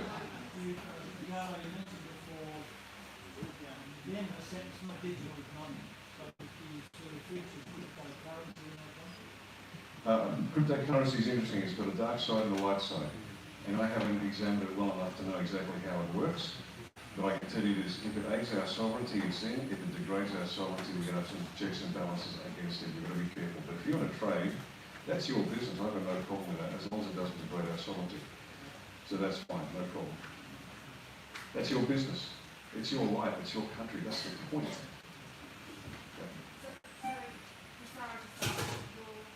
Nasara Jasara. Who doesn't know what that is?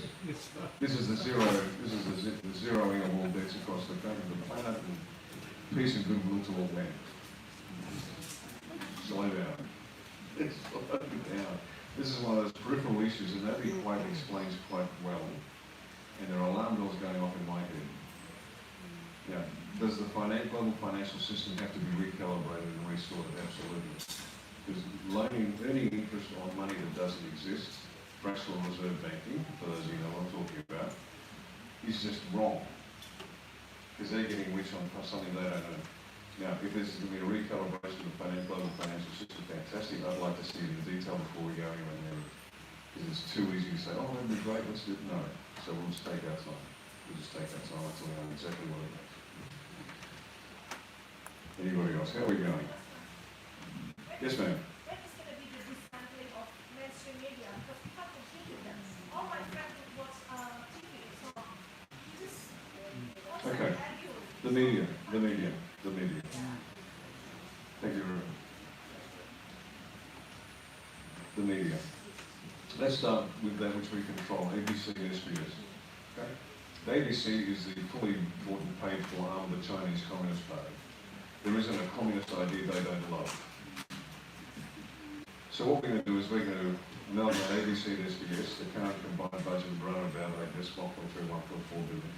We're going to cut it to $500 million, that's it. We're going to sack Ida Buttrose and her board of buffoons. We sack the managing director and we sack all the talking heads. You know, Tony Jones and his mates, they'll have the opportunity to discover their true value in the marketplace, which means you're going to sack them. Then the ABC charter will be rewritten to make sure that it provides accurate, historically accurate and truthful documentaries about at a primary, secondary and tertiary school level, which contributes to the homeschooling we were talking about. The hard truths and the full truth about everything. You know, for example, did white people give germ-laden blankets to the blacks to kill them? Well, first of all, that's an American story, and secondly, it's bollocks, because germ theory wasn't developed when that was allegedly done. They didn't know about germs. And yet that idiot Bill Shorten said, yes, we did that because we're bad white people. Crap. Real truths. There are two-month-old babies in Central Australia with venereal disease. So what does that tell you about the state of the black community in Central Australia? They won't talk about that, will they? It's against the narrative. Well, you have to give them constitutional recognition. Go to hell. How about you look after your babies first? Let's get our priorities straight. So the real history of what goes on. So the full and ugly truth of it. Everything. But Western civilization, Australian history, the lot. So we control that, and it's just good history, so we learn about who we are, where we came from, where we're going. Next, it can produce genuinely good drama, the left-wing transgender bollocks that is constantly portrayed on screen, where there has to be the mandatory white, black, gay, Asian, something or other in the audience. Why? Why does it have to be there? It doesn't. And so the ABC will start producing quality stuff, and there's a million great stories to be told, and we'll do it properly. And some entertainment. But ABC shouldn't be competing with the commercials. Shouldn't. It's not there for propaganda, it's there for information and services. So the commercials continue what they're doing. What we will do, we will point out though, for example, that Netflix, which was given to the Obamas as a payoff for selling out the United States, if you didn't know that, right? It's given to them, they know big shareholders of Netflix. But Netflix is producing pedophile advancing shows. And so we'll just keep doing that. Go, well, the ABC News tonight, and you finally believe it, Netflix is producing another pedophile show. And then people will be going, really? Oh, I don't think I want my kids to watch that. Then we'll also reveal things like the old movie model, in the old days. Studio chief wanted to make some money, so he hires a top flight director, a top flight writer, and a top flight actor, and they risk millions to produce a movie, and they only get their money back if somebody buys a ticket, so they have to meet the needs of the marketplace. That's no longer the model. For decades, this has been the model. The Chinese Communist Party, like Islamist countries, have gone to the studio chief and says, here's $150 million, here's the movie we want you to make. And it undermines everything that is good and wholesome about our country. And the studio chief doesn't care whether he sells a ticket because he's got his money. And that's what's been pumped in our kids' heads for decades. And they think they're woke. They've been brainwashed, utterly brainwashed. So the media, we dismantle it, we tell the truth to the point where they no longer attract viewers until they start meeting the needs of the people and the people's needs of decency. Family-friendly films outgross the blockbusters year in, year out, and you never know that, do you? They just produce trash and force it down your kids' throats. So that's how we dismantle it. We also support citizen journalists like Joel up there. We support it, we make that available to make sure that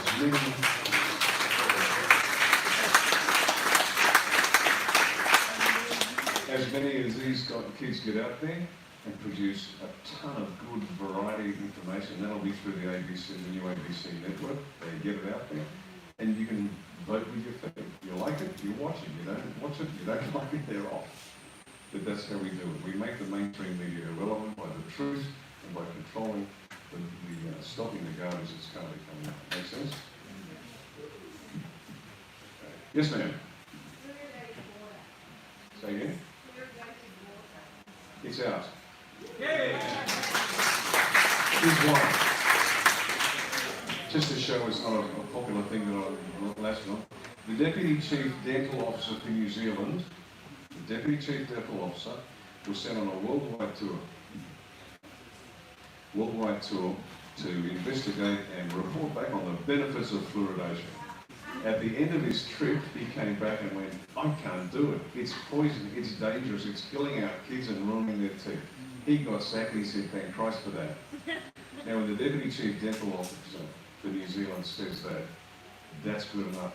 You do more research and you find out it's nothing but poison, there's no need for it, there has never been any need for it. It is just another way that these sick, depraved, almost all individuals have been poisoning your kids. So once again, if you think there is the slightest care for you and the well-being of your family, I'm sorry to break your heart, but they are depraved, they are amoral, and they need to pay.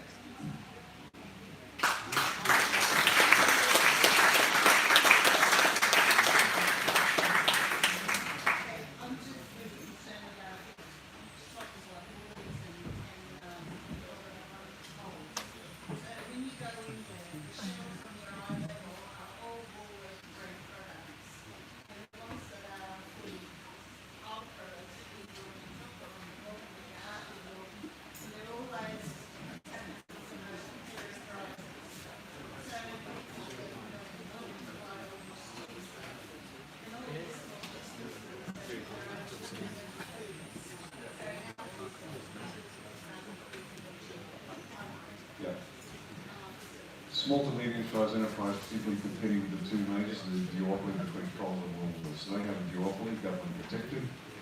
What they do is explain to me with Tracy today, because Tracy buys her stuff from the local shops, of course. And she makes her own bread. And if you get a 20 kilo sack of flour, you'll have weevils in it in no time because that's just the nature of the product, and it shoots the weevils out, you know, the job. If you buy, then what Boys and Coles do is they buy the same stuff from the supplier, undercut the price, and they sell it. And if you get, she said to me, if you get a kilo bag of flour from organic, allegedly organic, same stuff, from the home brand Boys and Coles, and leave it there for a month, no weevils. That's an alarm bell. If the weevils aren't eating it, what should you be eating? So that's what they're doing, point number one. Point number two, at a meeting yesterday where were we yesterday? Helens Vale, thank you. I was approached by an ex-SAS bloke. They were everywhere. His wife's an accountant, has multiple small businesses as her clients. I asked her, can you expect, she looked at our financial policies and she said, they're good as far as they go, but you need more depth. And I said, yes, we do. Have you got some ideas to help SMEs improve? What can we do as a political party, as a government, to help SMEs, particularly in food, but SMEs generally, compete better against the big ones? Because we want to diversify, we want to go strong SME market. We want to minimise the major corporates and maximise local. And she said, oh, I've got acres and acres of stuff. And so she's actually getting to work to help us to develop detailed policies to help SMEs to empower them to be a bit more powerful, because that's the strength. The more SMEs we have, the healthier we are as an economy.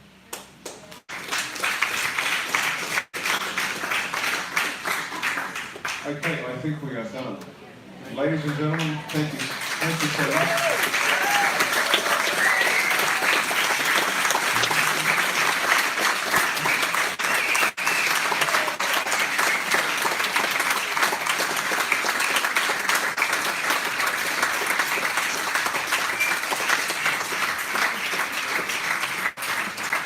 And a round of applause for our hosts, Tracy and Brad.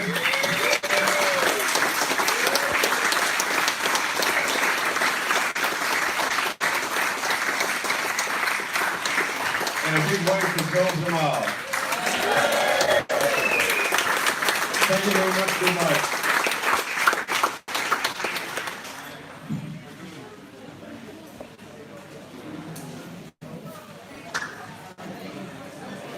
All right, thanks everyone, and good night. Thank you very much for your donations.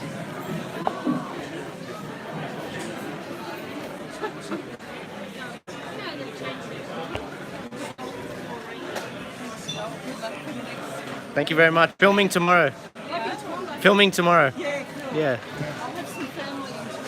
Oh, I'm not heading to Toowoomba. I have to go back to Sydney, unfortunately. I know. I wanted to cover the rest of it, but what do you do? Yeah. Anyway, I'll see you guys later, eh? We'll see you on the next YouTube. And then, yeah, that's right. On the Arc. See you later. Take it easy, everyone. See you later. I did, yeah. It's all there waiting for you. Okay. It's good to see you again. Thank you very much.